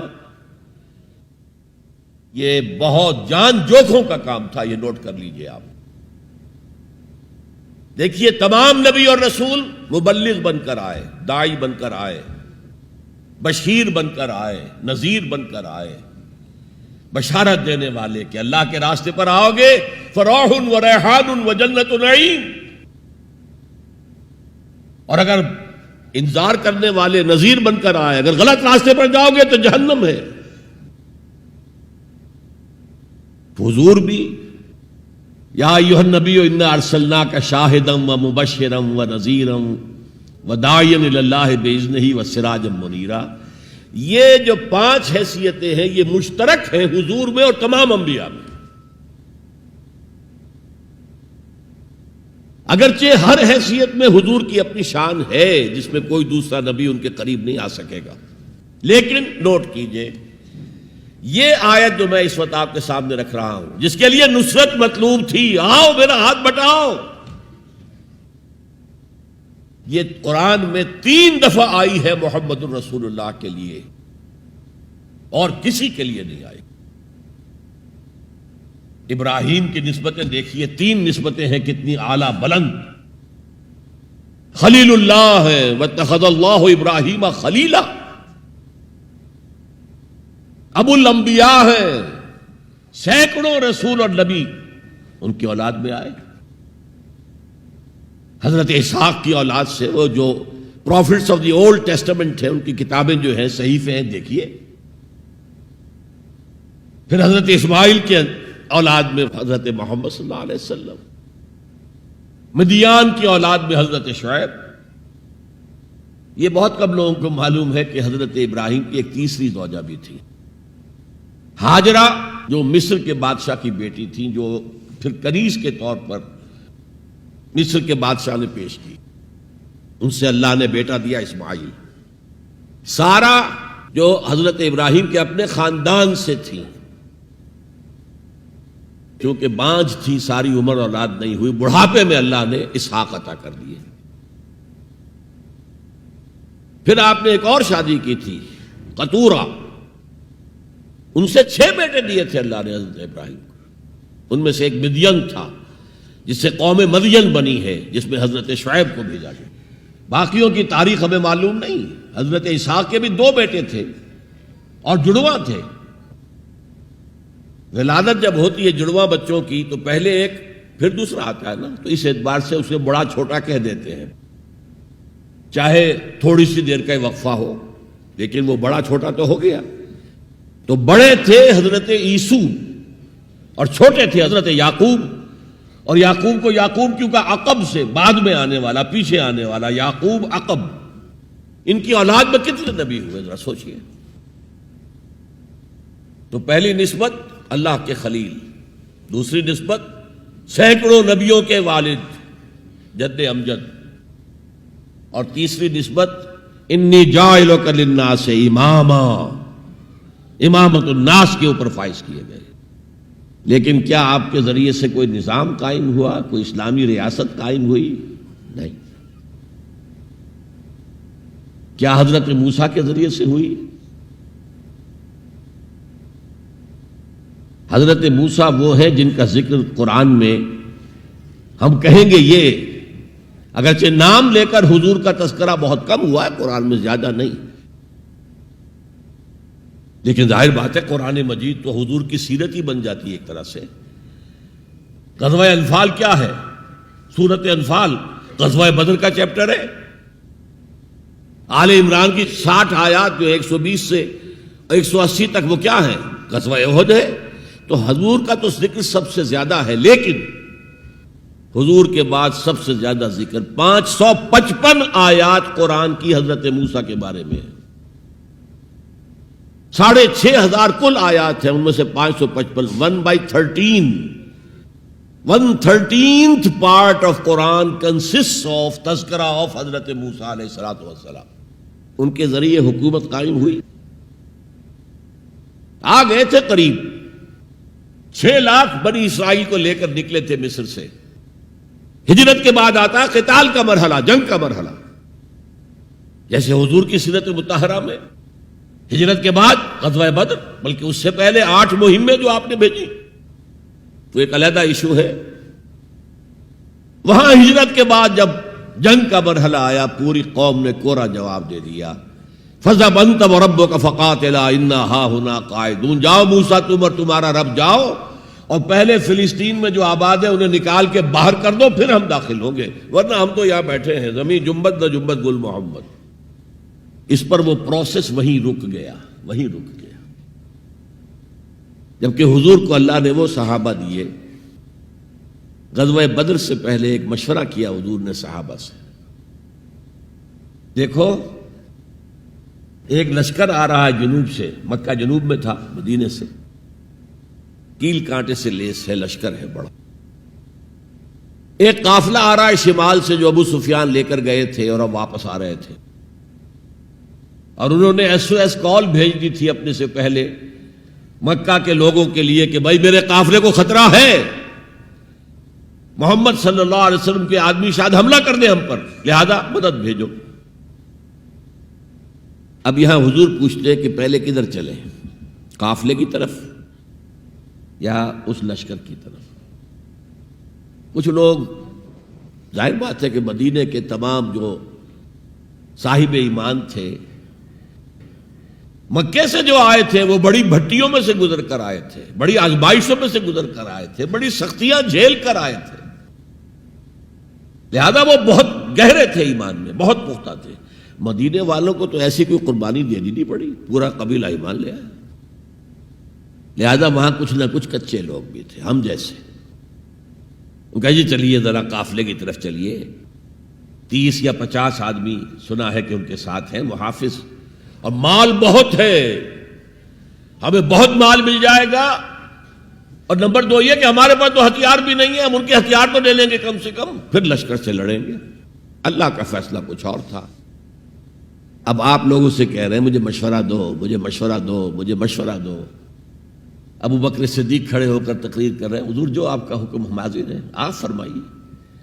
حضرت عمر نے تقریر کی، آپ فرمائیے جو آپ کا حکم ہو ہم حاضر ہیں. حضرت مقداد ابن الاسود کھڑے ہوئے رضی اللہ تعالی عنہ، حضور ہمیں موسیٰ کے ساتھیوں پر قیاس نہ کیجئے جنہوں نے کہہ دیا تھا فَاذْهَبْ أَنْتَ وَرَبُّكَ فَقَاتِلَا إِنَّا هَاهُنَا قَاعِدُونَ. ہم موسیٰ کے ساتھی نہیں ہیں، محمد کے صحابی ہیں صلی اللہ علیہ وسلم. جو آپ کا ارادہ ہو بسم اللہ کیجئے. کیا عجب کہ اللہ تعالی ہمارے ذریعے آپ کی آنکھوں کو ٹھنڈک عطا فرمائے. یہ تو میں نے صرف اس واقعے کے حوالے سے سنایا یہ واقعہ کہ وہاں کیا تھا، 6 لاکھ تھے افراد یہود، ان میں بوڑھے بھی تھے، بچے بھی تھے، عورتیں بھی تھیں. تو 1 لاکھ تو ہوں گے جنگ کرنے کے قابل. اور نیچے آ جائیے 50,000 تو ہوں گے، 12 میں ایک تو ہوگا۔ کوڑا جواب، صرف 2 آدمی نکلے، یوشع ابن نون اور کالب بن یفنہ۔ یوشع تو پھر بعد میں حضرت موسیٰ کے جانشین بھی ہوئے اور نبی ہوئے، جوشوا کہتے ہیں بائبل میں ان کو، لیکن یوشع ابن نون 2 آدمی۔ اب جنگ کیسے ہو؟ لہذا پروسیس وہی رک گیا۔ حضرت موسیٰ علیہ السلام کے ہاتھوں کو اسلامی حکومت، اسلامی ریاست قائم نہیں ہو سکی۔ حضرت عیسیٰ کا تو سوال ہی نہیں، 3 سال آپ نے دعوت دی ہے اور یہودی علماء جو ہیں جان کے ان کے دشمن بن گئے۔ انہیں سب سے پہلے تو ولد الزنا کہا گیا، حضرت مریم پر تہمت لگائی گئی زنا کی، اور پھر یہ کہ ان کو جادوگر کہا گیا۔ یہ معجزے کیا دکھا رہا ہے؟ یہ تو شیطان بعلزبول جو ہے اس کی مدد سے دکھا رہا ہے۔ یہ سارے شعبدے ہیں، جادو ہے، اور جادو کفر ہے، لہذا یہ کافر ہو گیا، مرتد ہو گیا، ایسے سولی چڑھا دو۔ تو نظام کیا قائم ہونا تھا، ریاست کیا قائم ہونی تھی؟ عیسائیوں کے مطابق، یہودیوں کے مطابق تو سولی چڑھ گئے۔ عیسائیوں کے مطابق ہے کہ بعد میں اتار لیا گیا اور ایک جگہ رکھا گیا تو وہاں پھر زندہ ہو کر پھر آسمان پر اٹھ گئے۔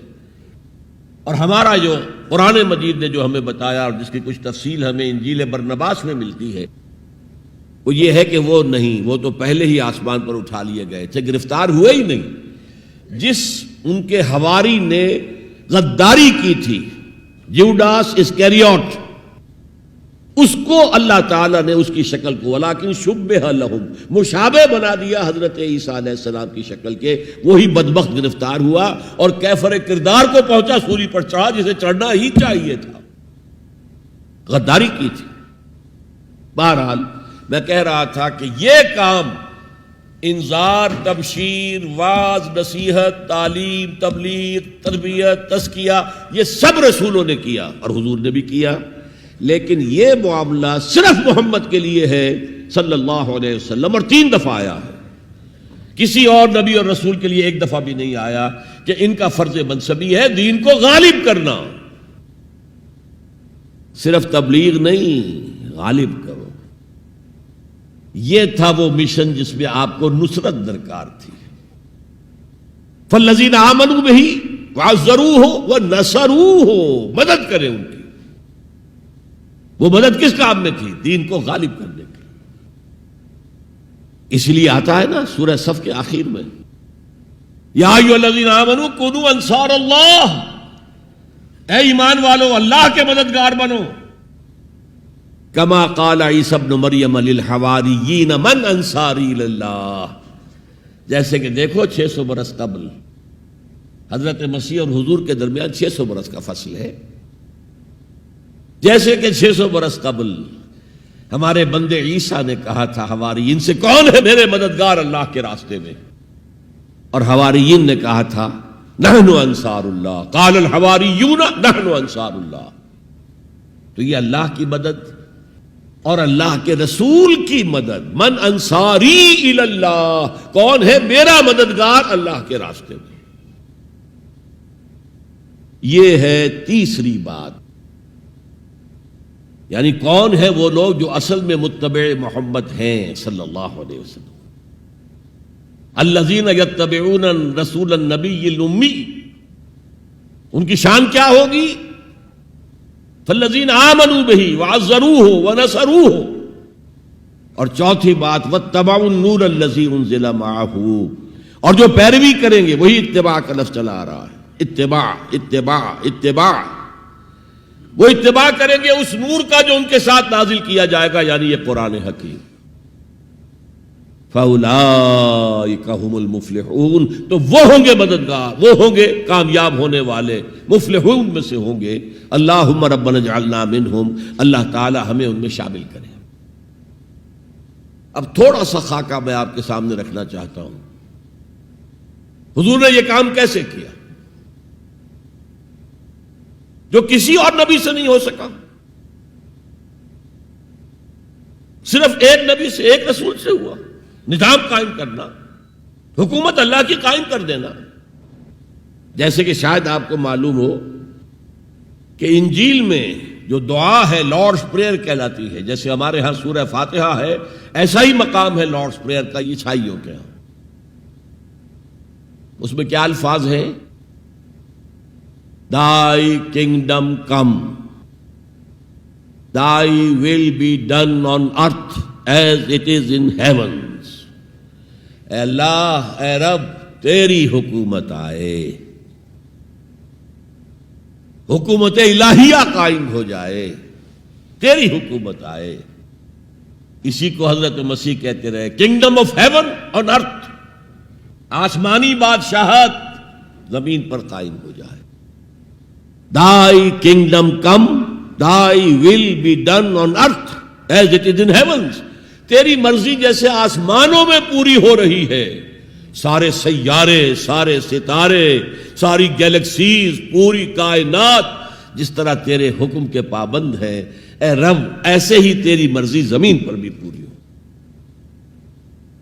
یہ کام جو ہے بڑا جان جوکھوں کا کام ہے۔ تبلیغ میں، تعلیم میں محنت ہوتی ہے، مشقت ہوتی ہے، وقت لگتا ہے، اس میں کوئی شک نہیں، لیکن محض تبلیغ، محض تعلیم، محض تربیت، محض تزکیہ، یہ محمد رسول اللہ کا طریقہ نہیں ہے۔ برا نہ مانیے، میری بات پر غور کیجیے گا۔ محمد رسول اللہ کا طریقہ کیا تھا؟ دعوت دو قرآن کے ذریعے، انذار کرو قرآن کے ذریعے، بشارت دو قرآن کے ذریعے۔ فَإِنَّمَا يَسَّرْنَاهُ بِلِسَانِكَ لِتُبَشِّرَ بِهِ الْمُتَّقِينَ وَتُنذِرَ بِهِ قَوْمًا لُدًّا۔ اے نبی، ہم نے اس قرآن کو آپ کی زبان میں آسان کر دیا ہے۔ وَلَقَدْ يَسَّرْنَا الْقُرْآنَ لِلذِّكْرِ فَهَلْ مِن مُدَّكِرٍ، 4 دفعہ آیا ہے سورہ قمر میں۔ ہم نے قرآن کو نصیحت اخذ کرنے کے لیے بہت آسان کر دیا ہے، تو ہے کوئی جو نصیحت کا طالب ہو؟ دعوت ہو، تذکیر ہو، فذکر بالقرآن من یخاف وعید، پہلا کام حضور کا یہ تھا، قرآن کے ذریعے سے لوگوں کو اللہ کی طرف بلانا۔ یہ دعوت، تبلیغ کسے کہتے ہیں؟ To reach out to someone, to convey to ہم سم میسج، یہ تبلیغ ہے، اور اس کو کھینچ کر لے آنا اللہ کے راستے کی طرف، یہ دعوت ہے۔ ومن احسن قولا ممن دعا الی اللہ وعمل صالحا وقال اننی من المسلمین، اس شخص سے اچھی بات کس کی ہوگی جو اللہ کی طرف بلائے اور اچھے عمل کرتا ہو۔ یہ نہ ہو کہ وہ دوسروں کو تو نصیحت اور خود میاں فضیحت، یہ نہیں، اور کہے کہ میں بھی عام مسلمان ہوں، میں تم پر کوئی فوقیت کا دعویٰ نہیں کر رہا، میں کوئی آسمان سے نہیں اترا ہوں، میں بھی عام مسلمانوں میں سے ہوں، اننی من المسلمین۔ تو قرآن کے ذریعے تذکیر، قرآن کے ذریعے نصیحت۔ یا ایھا الناس قد جاءتکم موعظۃ من ربکم وشفاء لما فی الصدور، یہی ہے موعظہ، نصیحت، اور یہی ہے شفاء لما فی الصدور، دلوں میں جو روگ ہیں ان کا علاج یہ ہے۔ وہدی ورحمۃ للمؤمنین۔ تو حضور کا طریقہ پہلا کیا تھا؟ قرآن کو عام کرو، جہاں آپ گئے قرآن سنایا۔ آپ کے کوئی خطبات ہمیں نہیں ملتے۔ جمعے کے خطبوں میں کیا کرتے تھے؟ کان للنبی صلی اللہ علیہ وسلم خطبتان یجلس بینہما یقرأ فیہما آیات من القرآن ویذکر الناس۔ یہ صحیح مسلم کی روایت ہے۔ حضور کے 2 خطبے ہوتے تھے، آپ درمیان میں تھوڑی دیر کے لیے بیٹھتے بھی تھے جیسے ہم بیٹھتے ہیں۔ اور یہ کس لیے تھا؟ شاید آپ نے کبھی غور نہ کیا ہو۔ یہ اس لیے نہیں تھا کہ حضور کو کوئی تکان ہو جاتی تھی، آپ کے خطبے بہت مختصر ہوتے تھے، لمبے خطبے کی ضرورت کیا؟ جو سامنے بیٹھے عربی ان کی زبان ہے، قرآن عربی میں نازل ہوا ہے، حضور کے قلب سے، زبان مبارک سے ادا ہو رہا ہے، دلوں کے اندر جا کے اتر رہا ہے، لمبی بات کی ضرورت کیا تھی؟ بہت مختصر خطبے ہوتے تھے، لیکن پھر بھی بیٹھتے تھے۔ کیوں بیٹھتے تھے؟ یہ علامت تھی اس بات کی کہ یہ خطبہ جو ہے یہ ظہر کی 2 رکعتوں کا قائم مقام ہے۔ ظہر کی 4 رکعتیں فرض اور جمعے میں رہ گئی 2، بقیہ 2 کے قائم مقام یہ 2 خطبے ہیں۔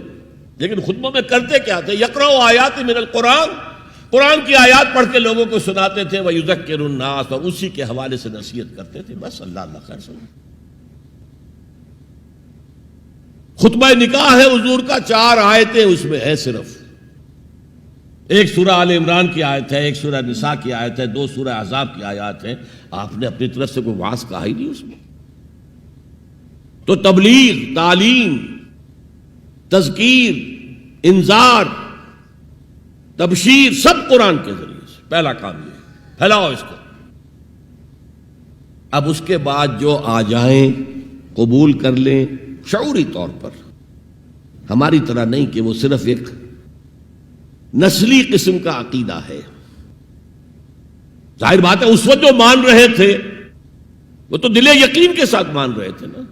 انہیں پتا تھا ہمیں گھر بار چھوڑنے پڑیں گے، ہماری بیوی ہم سے علیحدہ ہو جائے گی، والدین ہمیں گھروں سے نکال دیں گے، اور مارے پڑیں گی نوجوانوں پر اور غلاموں کے اوپر تو جو بے پناہ سختیاں ہوئی ہیں. تو ظاہر ہے جب تک یقین دل میں کامل پیدا نہ ہو جائے کوئی بھی زبان نہیں کھولتا تھا کہنے کے لیے کہ اشہد ان لا الہ الا اللہ واشہد ان محمد رسول اللہ. تو جو آ گئے ایمان کو قبول کر لیا، اب ان کو جمع کرو، منظم کرو. آرگنائزیشن، اس لیے کہ نظام کو بدلنا آسان کام نہیں ہے. کہیں بھی کوئی خلا تو ہے نہیں، کوئی نہ کوئی نظام ہے. ڈیموکریسی ہے تو وہ حاکمیت عوام کا نظام ہے. کیپٹلزم ہے تو وہ ڈکٹیٹرشپ آف دی کیپٹلسٹ ہے. نظام تو ہے نا. ہمارے پاکستان میں جاگیرداری ہے تو وہ جاگیرداروں کا ملک ہے، انہی کی حکومت ہوگی. اور سیاست ہمارے ہاں جو ہے وہ جاگیرداروں کا میوزیکل چیئرز گیم ہے اور کچھ بھی نہیں. عوامی سیاست ہے ہی نہیں. وہ تو آپ کے ہاں تو پہلا قدم اٹھا لیا گیا تھا جاگیرداری کا خاتمہ. 2 کام ہندوستان میں بہت بڑے ہوئے جو ہم نہیں کر سکے. ہندوستان کے اندر پہلے ہی قدم دستور بن گیا اور ایک پٹڑی کے اوپر گاڑی چل رہی اور چلتی رہی. 1 سال صرف آپ کے ہاں ایمرجنسی آئی ہے اور وہ بھی کانسٹیٹیوشنل تھی. کانسٹیٹیوشن کو ایبروگیٹ کر کے کوئی ڈکٹیٹر نہیں آیا تھا. ایک یہ بڑا کام تھا. ہمارے ہاں پہلے ایک بی بی سی رپورٹ آئی، B P C basic principle report, اس کے اوپر احتجاج ہوئے، پھر قرارداد مقاصد پاس ہوئی تو خیر. لیکن اس کے بعد 56 کا دستور بنا، اسے ایک فیلڈ مارشل صاحب نے، خود ساختہ فیلڈ مارشل، انہوں نے اس کو بھی ختم کیا اور دستوریہ کا بھی بستر گول کر دیا. جا کر کہیں 73 میں ایک دستور بنا اور اس دستور میں بھی وقتاً فوقتاً اتنی ترمیمیں ہو گئی کہ اس کا حلیہ بگڑ چکا. اور دوسرا بڑا کام یہاں جو ہوا ہے جو قابل تحسین ہے، جاگیرداری کا خاتمہ. تو اصل عوامی سیاست یہاں پر آئی ہے. بہرحال ہر نظام کے ساتھ ویسٹڈ انٹرسٹ ہوتا ہے. ایسے طبقات ہوتے ہیں جن کو مراعات حاصل ہے، مراعات یافتہ طبقات، پریولیج کلاسز، اور وہ کبھی برداشت نہیں کریں گے کہ آپ ان کا نظام کو ہاتھ لگائیں. دے وانٹ اسٹیٹس کو، جو نظام ہے وہی رہنا چاہیے. تو نظام کو بدلنے کے لیے تو جانوں کا پھر ہدیہ دینا پڑے گا. لہذا منظم جماعت بناؤ، موب نہ ہو، ہجوم نہ ہو. منظم جماعت، اور وہ کیسی؟ سب اطاعت، لسن اینڈ اوبے. جو آرمی کا جو اصول ہے، اگر فوج میں کوئی شخص جسے حکم دے رہا ہو، سپیریئر اس کا، وہ پوچھے جناب یہ حکم مجھے کیوں دے رہے ہیں، کیا مصلحت ہے، پہلے سمجھائیے پھر میں عمل کروں گا، تو کیا وہ فوج کہلائے گی؟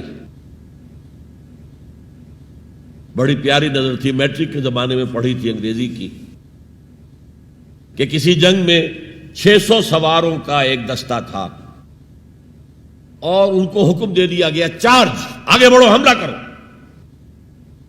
اور انہیں معلوم تھا کہ داہنے ہاتھ بھی توپیں لگی ہوئی ہیں، بائیں ہاتھ بھی توپیں ہیں، سامنے بھی توپیں ہیں، آگ اگل رہی ہیں. Cannons to left of them, cannons to right of them, cannons in front of them, volleyed and thundered. لہذا سب نے یہ سمجھا someone has blundered. کسی نے بڑی غلطی کی ہے یہ حکم دے کر، جو کمانڈر ہے بڑی خطا ہوئی. لیکن There's not to reason why. یہ why کا سوال کرنے کا تو ان کا مقام ہی نہیں ہے.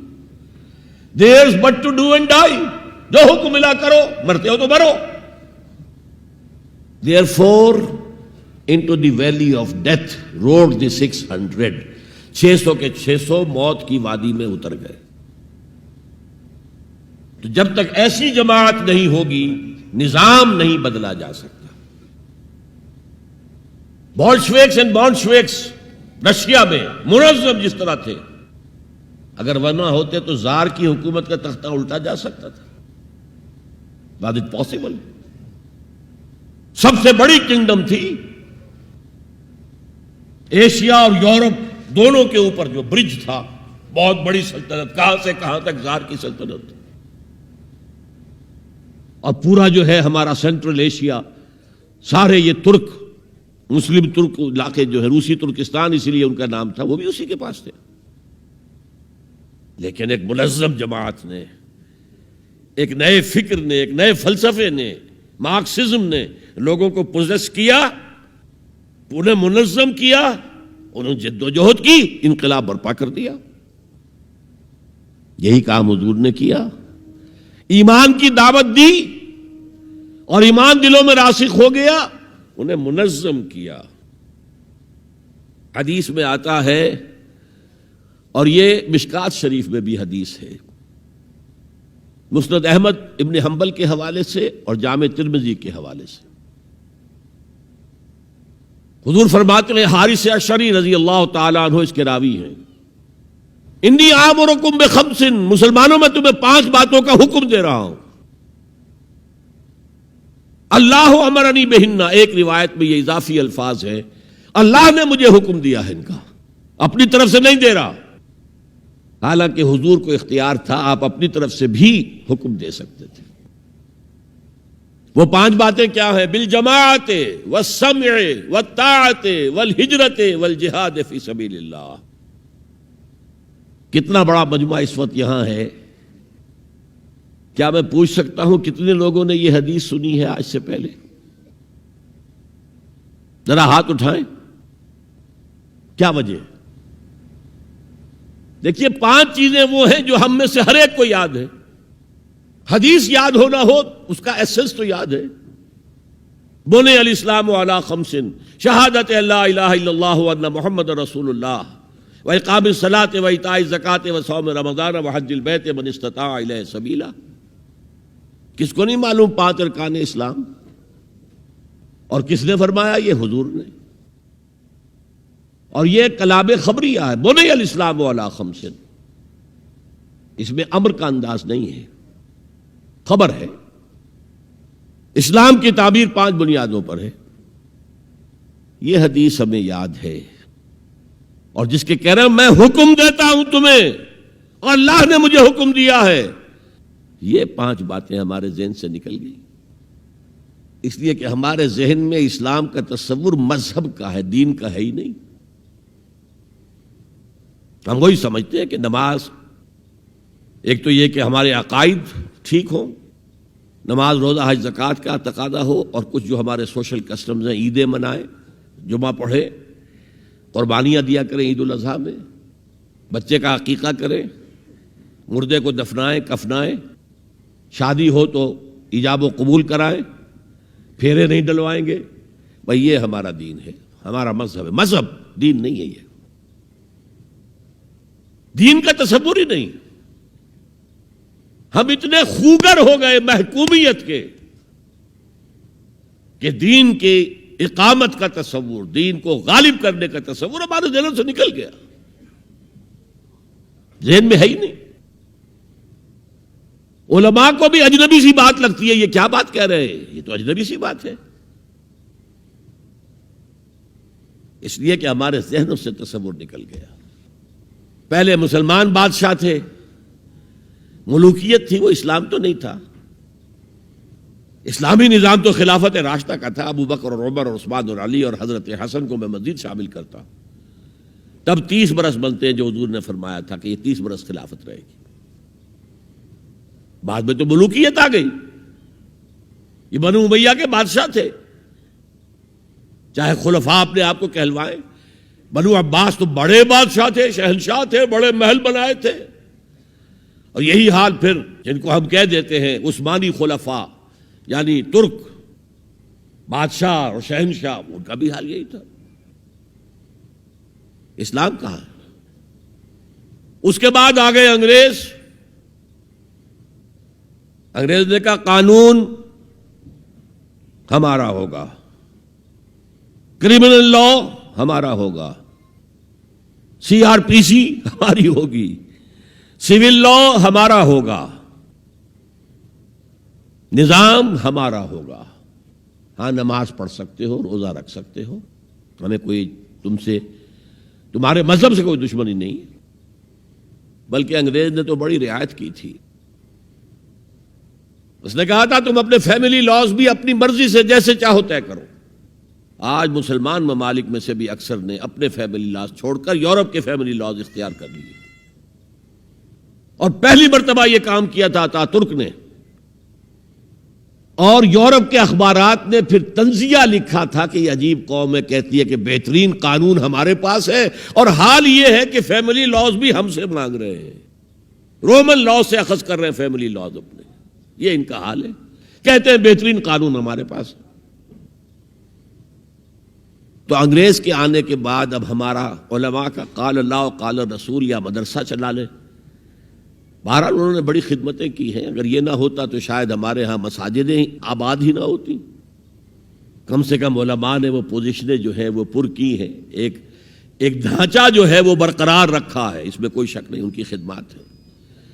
لیکن انگریز نے تو جو بھی تھا صرف اتنی آزادی دی تھی، اسی کو ہم ذہناً ریکنسائل کر چکے ہیں، بس اسلام یہی ہے نہیں۔ اور آج میں آپ کو بتا دوں،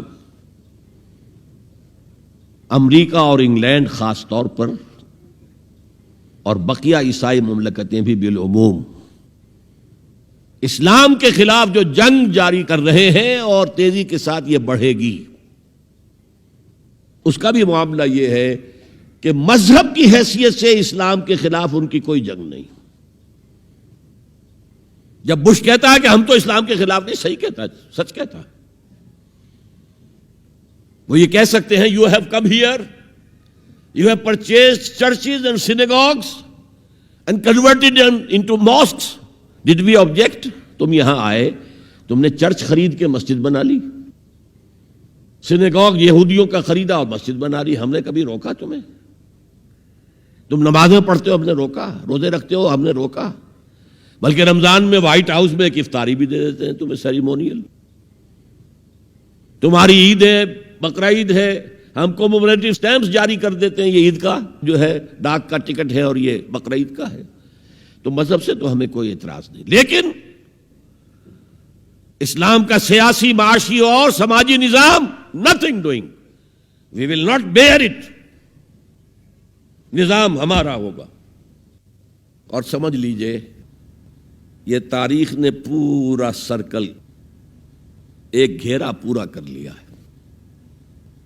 وہ جو مولانا حالی نے کہا تھا، اے خاصہ خاصان رسول وقت دعا ہے، امت پہ تیری آ کے عجب وقت پڑا ہے، وہ دین جو بڑی شان سے نکلا تھا وطن سے، پردیس میں وہ آج غریب الغرباء ہے۔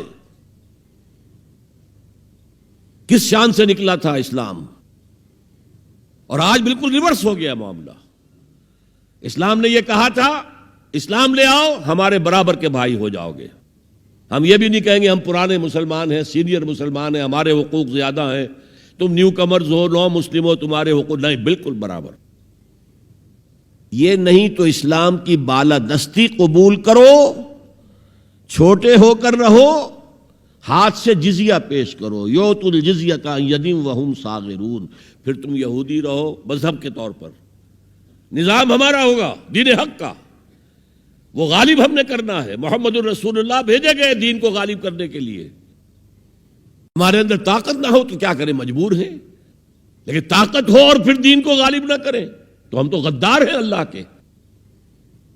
لہذا کیا کہتے تھے، ایمان لے آؤ برابر کے ہو جاؤ گے، نہیں تو رہو تم عیسائی رہو، یہودی رہو، مجوسی رہو۔ ابھی شروع میں ان تین سے ہی معاملہ تھا نا، لیکن اسلام کی بالادستی، نظام ہمارا ہوگا، باقی تم نیچے رہو، اور اگر یہ بھی منظور نہیں تو آؤ تلوار ہمارے اور تمہارے درمیان فیصلہ کرے گی۔ یہی بات تھی کہ نہیں؟ آج وہی بش کہہ رہا ہے نظام ہمارا ہوگا، اس نظام کے نیچے تم رہو، مسلمان رہو، ہندو رہو، عیسائی رہو، کچھ رہو۔ یہ بالکل برعکس کیفیت ہو گئی اس کی۔ تو آج کا مسلمان جو ہے ان چیزوں سے اس لیے ذہناً غافل ہے کہ حضور کی اتنی تاکیدی حدیث انی آمرکم بخمس اللہ امرنی بہن بالجماعت والسمع والطاعت والہجرت والجہاد فی سبیل اللہ، کبھی ممبر سے نہ سنائی گئی، نہ کبھی سنی گئی، اس لیے کہ یہ اس عمل کا نام ہے جو دین کو قائم کرنے کے لیے ہوتا ہے۔ چوتھا کام فرمایا گیا واتبعوا النور الذی انزل معہ، وہی لفظ اتباع چل رہا ہے۔ یہ ساری میری گفتگو کا مرکزی لفظ اتباع ہے، یاد ہے میں نے کیا کہا تھا؟ اللہ کی اطاعت کلی اور محبت شدید مل کر کیا چیز بنے گی؟ عبادت۔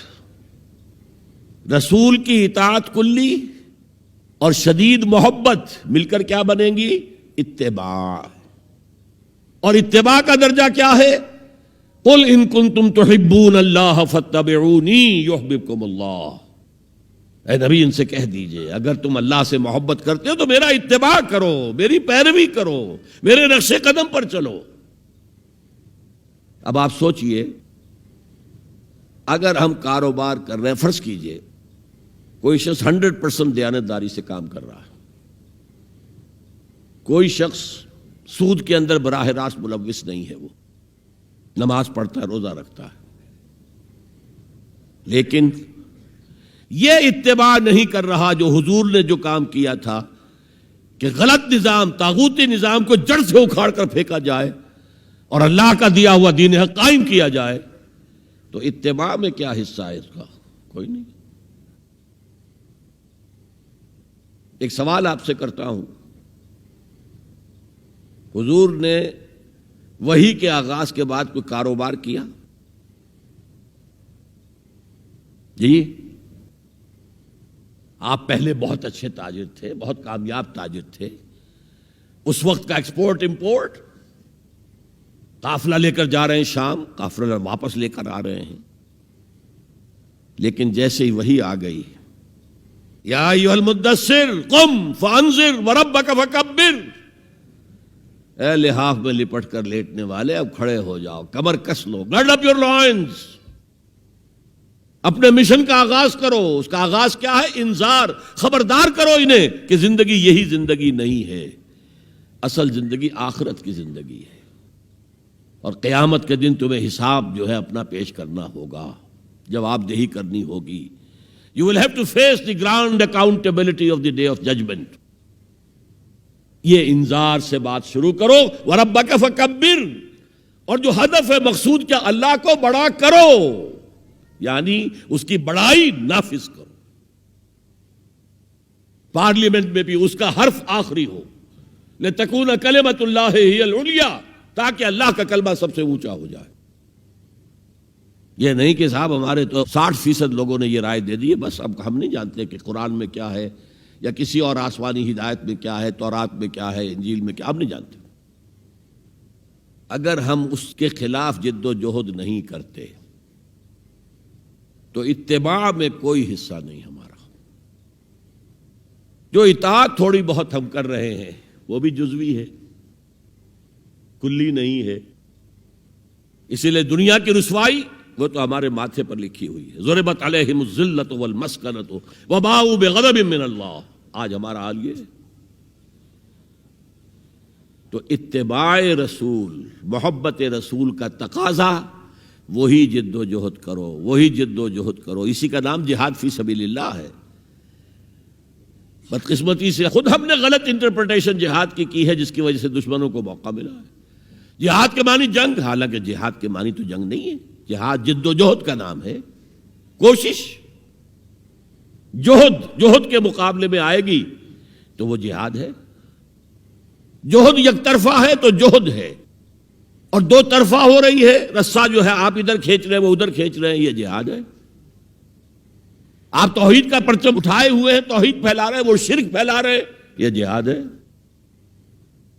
کوئی مغربی ڈیموکریسی چاہتا ہے، کوئی سوشلسٹ ڈیموکریسی چاہتا ہے، ان کے درمیان رساکشی ہوگی کہ نہیں ہوگی؟ یہ جہاد ہے. قتال تو جہاد کی 9 منزلہ عمارت میں جا کے 9ویں منزل پر قتال فی سبیل اللہ، اور یہ دونوں قرآن کی اصطلاحات ہیں. ہم نے جہاد کو بھی جنگ بنا دیا، تو پھر تو اب ہر شخص کو قرآن میں جنگ ہی جنگ نظر آئے گی. جہاں جہاد کا لفظ آیا جنگ، جہاں جہاد کا لفظ آیا جنگ. اسی سے تو ان کو موقع مل گیا نا. اے نبی، آپ ان کافروں کی باتیں نہ سنیں، نہ ان کے باتوں میں آئیں، چاہے وہ صاف انکار کر رہے ہیں اور چاہے وہ کوئی مصالحت چاہتے ہوں کہ محمد کچھ نرمی دکھاؤ، کچھ ہماری مانو، کچھ اپنی منوا لو. یہ تم نے جو کل پیدا کر دی ہے، گھر گھر لڑائی ہو رہی ہے، اولاد ماں باپ سے جدا ہو گئی، بہن بھائی سے جدا ہو گیا، شوہر بیوی سے جدا، بیوی شوہر سے جدا. تو جو کہتے ہیں کہ a house divided amongst it self can not stand, ہمارا تو تم نے قبائلی جو ہمارا روب تھا وہ ختم کر دیا دنیا میں. لہذا ایسا کرو، کچھ مصالحت کرو، کچھ اپنی منوا لو، کچھ ہماری مان لو. قرآن نے کہا وَدُّوا لَوْ تُدْهِنُ فَيُدْهِنُونَ فَلَا تُطِعِ الْمُكَذِّبِينَ. ان کی بات نہ سنیے. تو جہاد تھا جو ہو رہا تھا، جس کے لیے میں نے رات تقریر کی ہے، جہاد بالقرآن.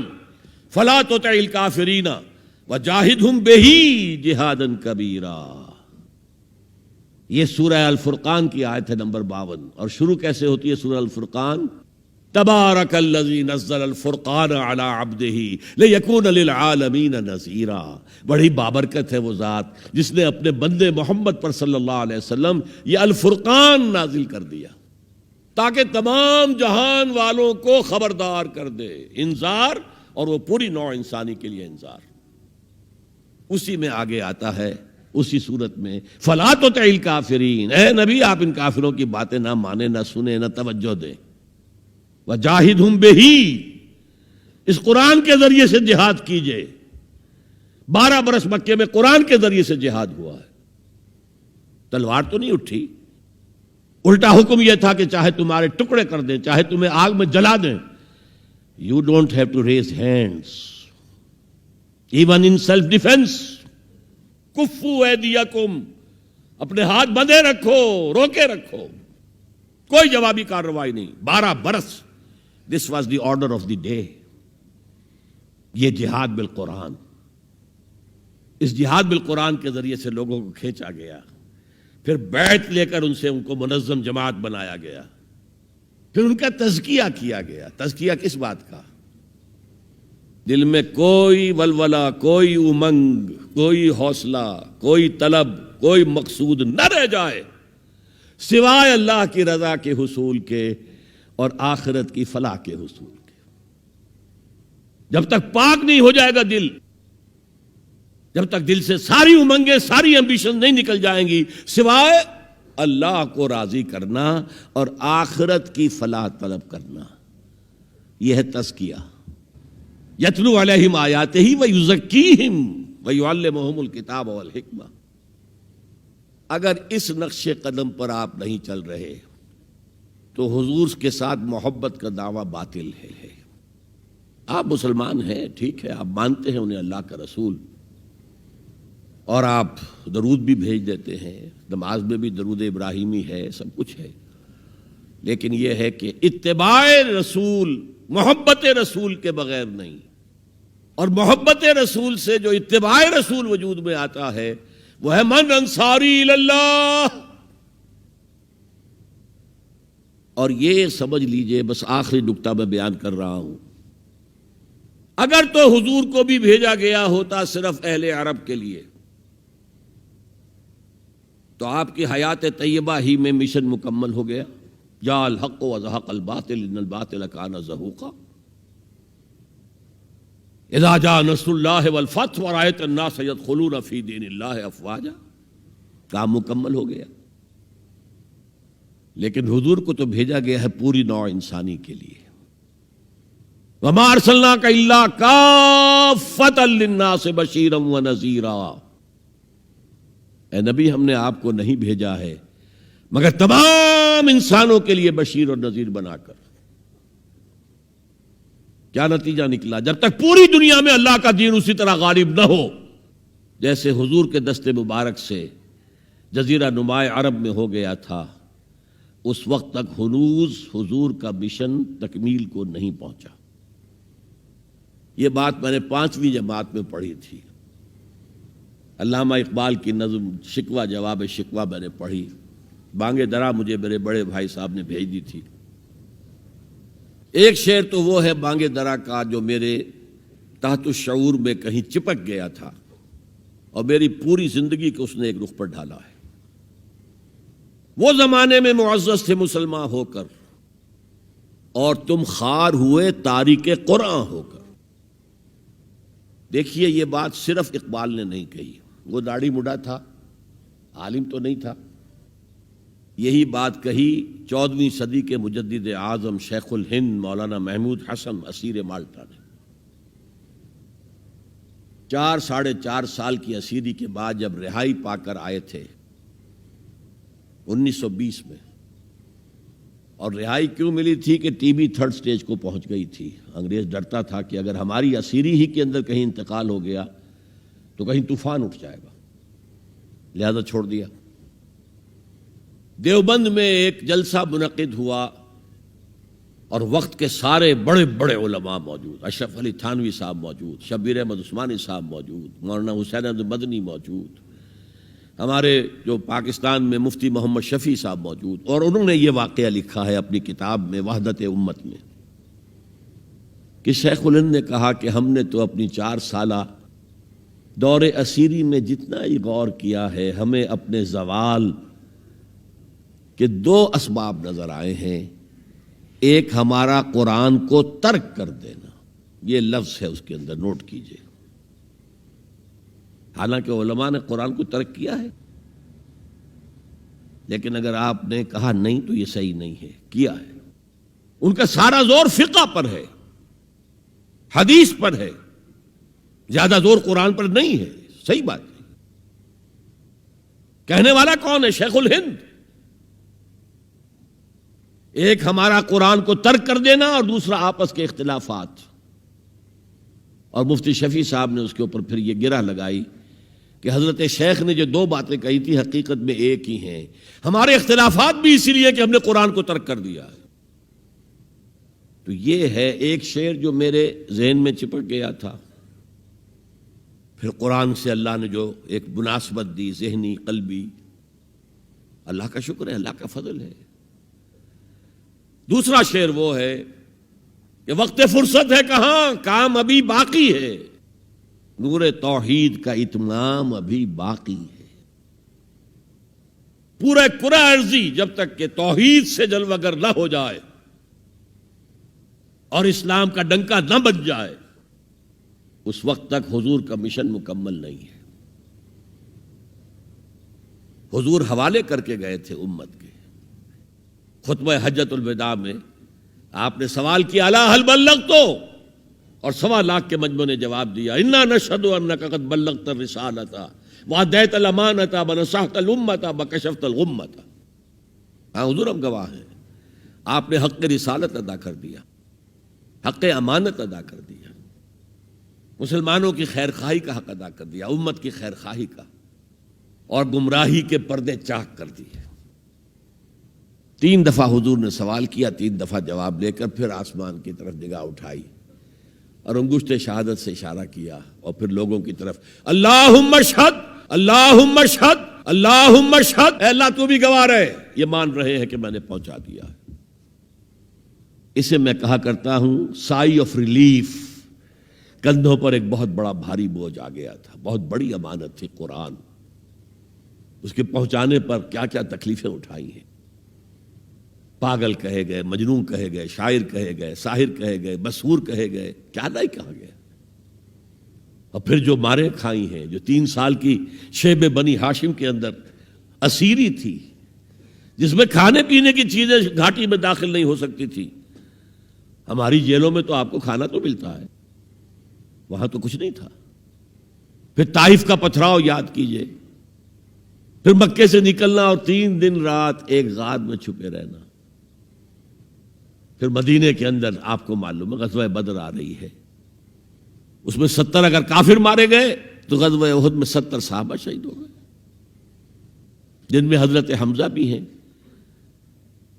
3 رشتے ہیں حضرت حمزہ سے حضور کے، چچا بھتیجا، سب کو بس یہی معلوم ہے، چچا بھتیجا، خالہ زاد بھائی، دودھ شریک بھائی، اور عربوں میں دودھ شریک بھائی حقیقی بھائی کے طور پر ہوتا تھا۔ اور ان کی لاش سامنے آئی ہے کہ ناک کاٹ لی گئی ہے، کان کاٹ لیے گئے ہیں، اور پیٹ چاک کر کے کلیجہ چبایا گیا ہے۔ یہ سارے بوجھ اٹھا کر اگر وہ حق تبلیغ ادا ہو گیا، اے اللہ یہ مان رہے ہیں، تو بھی گواہ رہے، اور پھر کیا کہا؟ فَلْيُبَلِّغِ الشَّاهِدُ الْغَائِبَ، اب جو یہاں موجود ہیں ان کا فرض ہے کہ ان کو پہنچائیں جو یہاں نہیں ہے، اور یہ ابد الآباد تک کے لیے، قیامت تک کے لیے ہے۔ انا آخر المرسلین وانتم آخر الامم، میں آخری رسول ہوں، تم آخری امت ہو، اور تمہیں نکالا گیا دنیا والوں کے لیے۔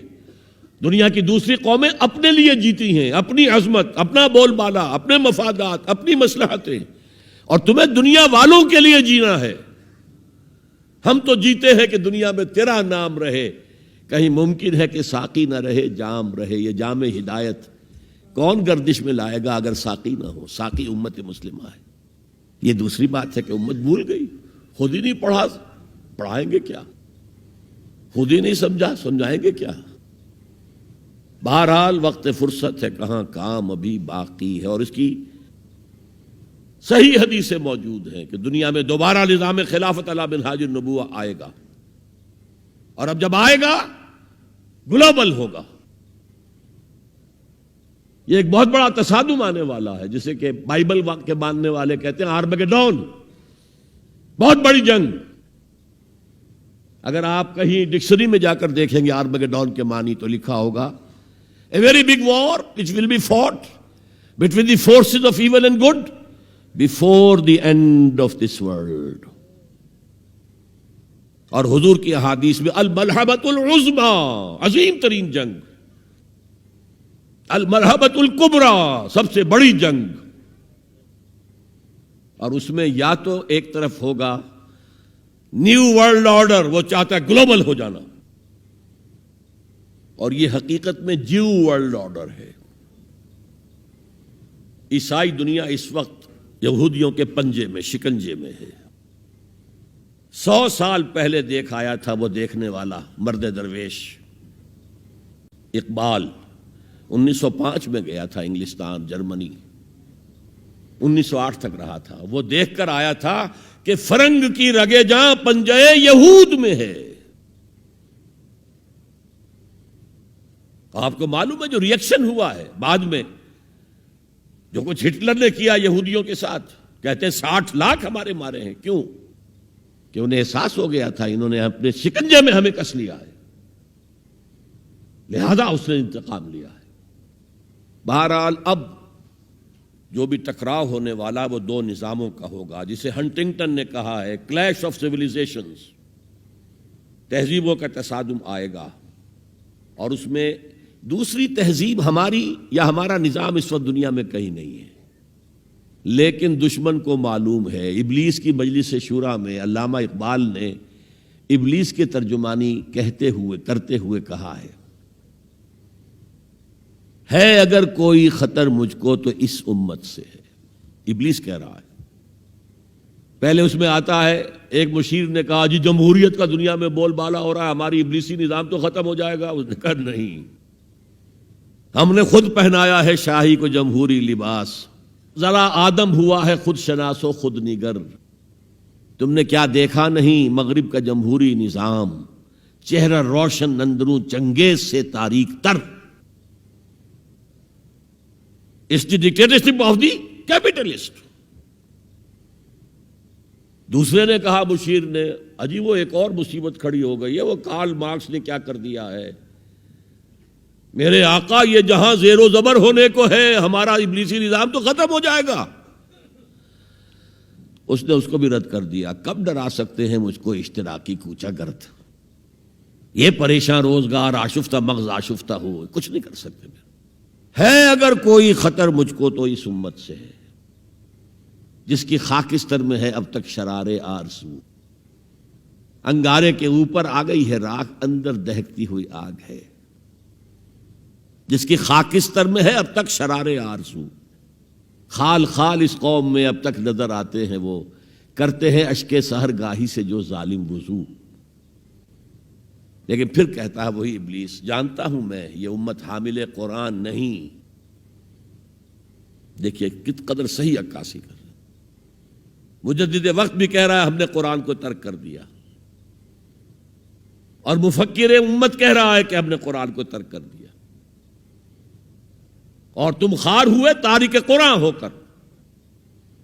دونوں کی رائے متفق گردید رائے بو علی بارائے من، دونوں کی رائے مل گئی۔ بہرحال ابلیس کہتا ہے جانتا ہوں میں یہ امت حامل قرآن نہیں ہے، وہی سرمایہ داری بندے مومن کا دین۔ جانتا ہوں میں کہ مشرق کی اندھیری رات میں بے ید بیضا ہے پیران حرم کی آستین، ان کی آستینوں کے اندر وہ ید بیضا والا ہاتھ نہیں ہے۔ عصر حاضر کے تقاضاؤں سے ہے لیکن یہ خوف، ہو نہ جائے آشکارا شرع پیغمبر کہیں۔ یہ تو تاریخ ادھر جا رہی ہے، اب نیا سنتھیسس کیا ہوگا؟ ملوکیت ختم ہوئی، جمہوریت آئی، جمہوریت نے کیپٹلزم کی شکل اختیار کر لی، اس کا جواب کمیونزم میں آیا، کمیونزم نے ڈکٹیٹرشپ کی شکل اختیار کی، وہ بھی آج بڑھ چکا ہے۔ اور فوکویاما جو ہے بغلیں بجا رہا ہے کہ معلوم ہو گیا کہ ہمارے نظام سے بہتر کوئی نظام نہیں، دیکھو وہ پڑا ہوا ہے مرا ہوا مردہ یو ایس ایس آر کا اور کمیونزم کا۔ لیکن عصر حاضر کے تقاضاؤں سے ہے لیکن یہ خوف، ہو نہ جائے آشکارا شرع پیغمبر کہیں۔ الحذر آئین پیغمبر سے 100 بار الحذر، حافظ ناموس زن مرد آزما مرد آفرین۔ موت کا پیغام ہر نوع غلامی کے لیے، نہ کوئی فغفور و خاقاں نہ گدائے رہنشیں، کرتا ہے دولت کو ہر آلودگی سے پاک و صاف، منعموں کو مال و دولت کا بناتا ہے امین۔ اس سے بڑھ کر اور کیا فکر و نظر کا انقلاب، بادشاہوں کی نہیں اللہ کی ہے یہ زمین، ان الارض للہ۔ یہ نظام دبا ہوا ہے، راہ کے اندر چھپا ہوا ہے، لیکن وہ خوب جانتے ہیں کہ ان کے اندر وہ جذبہ ہے، اگرچہ ابھی وہ جذبہ بھٹک رہا ہے، صحیح رخ پر نہیں پڑ رہا، کہیں اس نے دہشت گردی کی شکل اختیار کر لی جو کاؤنٹر پروڈکٹیو ہے۔ فائدہ کیا؟ ایک ہاتھی کو آپ ایک سوئی چبو دیں، اسے پتہ بھی نہیں چلے گا کہ میرے جسم میں کوئی سوئی گئی۔ امریکہ ہاتھی ہے اور نشے میں دھت ہاتھی ہے، جس نے نہ یونائٹڈ نیشنز کی پرواہ کی، نہ ورلڈ کی رائے عامہ کی پرواہ کی، نہ اپنے جو یورپین الائز ہیں ان کی پرواہ کی، کسی کی پرواہ نہیں کی۔ We shall go it alone, جسے جہاں آنا ہو آ جائے ورنہ نہیں، نشے میں دھت ہے۔ لیکن جب یو ایس ایس آر کا خاتمہ ہوا اور ادھر جو ہے نیٹو کو اثر نو منظم کرنے لگے، ایکسپینشن ہو رہی ہے، تو کسی نے پوچھا اس وقت کے نیٹو چیف سے کہ اب آپ کا جو دشمن تھا وہ تو ختم ہو گیا، وہ جو تمہارے قدموں میں پڑا ہوا ہے، تمہارے قرضے لے کر تو بمشکل وہ روٹی کھا رہا ہے، تو کیا ضرورت ہے اب نیٹو کی اور یہ سارا؟ ان کا ہمیں مسلم فنڈامنٹلزم سے خدشہ ہے، ڈر ہے، یہ ساری تیاری اس کے لیے ہو رہی ہے۔ ایک بہت بڑا تصادم ہوگا جس کے لیے کمر کسنے کی ضرورت ہے، لیکن اس میں یہ ہے کہ جو کمزوری ہماری ہے، ہم میتھڈالوجی آف دی پروفٹ صلی اللہ علیہ وسلم کو نہیں سمجھ پا رہے۔ یہ کام ایک دفعہ ہونا ہے، دوبارہ ہوگا اسی طریقے سے جس طریقے سے حضور نے برپا کیا تھا۔ آپ زمانے سے بورو کر کے، کمیونسٹوں سے ان کا طریقہ کار مانگ کر، یا یہ انتخابات کے ذریعے اسلام نہیں آ سکتا۔ وہ آئے گا through the revolutionary process to be derived from the سیرہ of محمد صلی اللہ علیہ وسلم۔ بہرحال اس کے لیے کمر کسیں، اتباع رسول جو ہے، دل میں ارادہ تو ابھی سے باندھیں کہ ہمیں کرنا ہے، اللہ تعالی ہمیں اس کی توفیق عطا فرمائے۔ تو حب رسول کا تقاضا اتباع رسول، اور اتباع رسول کیا؟ حضور نے اپنی زندگی کھپائی کس کام کے لیے؟ دین کی دعوت و تبلیغ اور دین کو قائم کرنے کی جد و جہد۔ اللہ تعالی ہمیں اس کے لیے اپنا عزم مصمم کرنے کی توفیق عطا فرمائے۔ اقول قولی ھذا واستغفر اللہ لی ولکم ولسائر المسلمین والمسلمات۔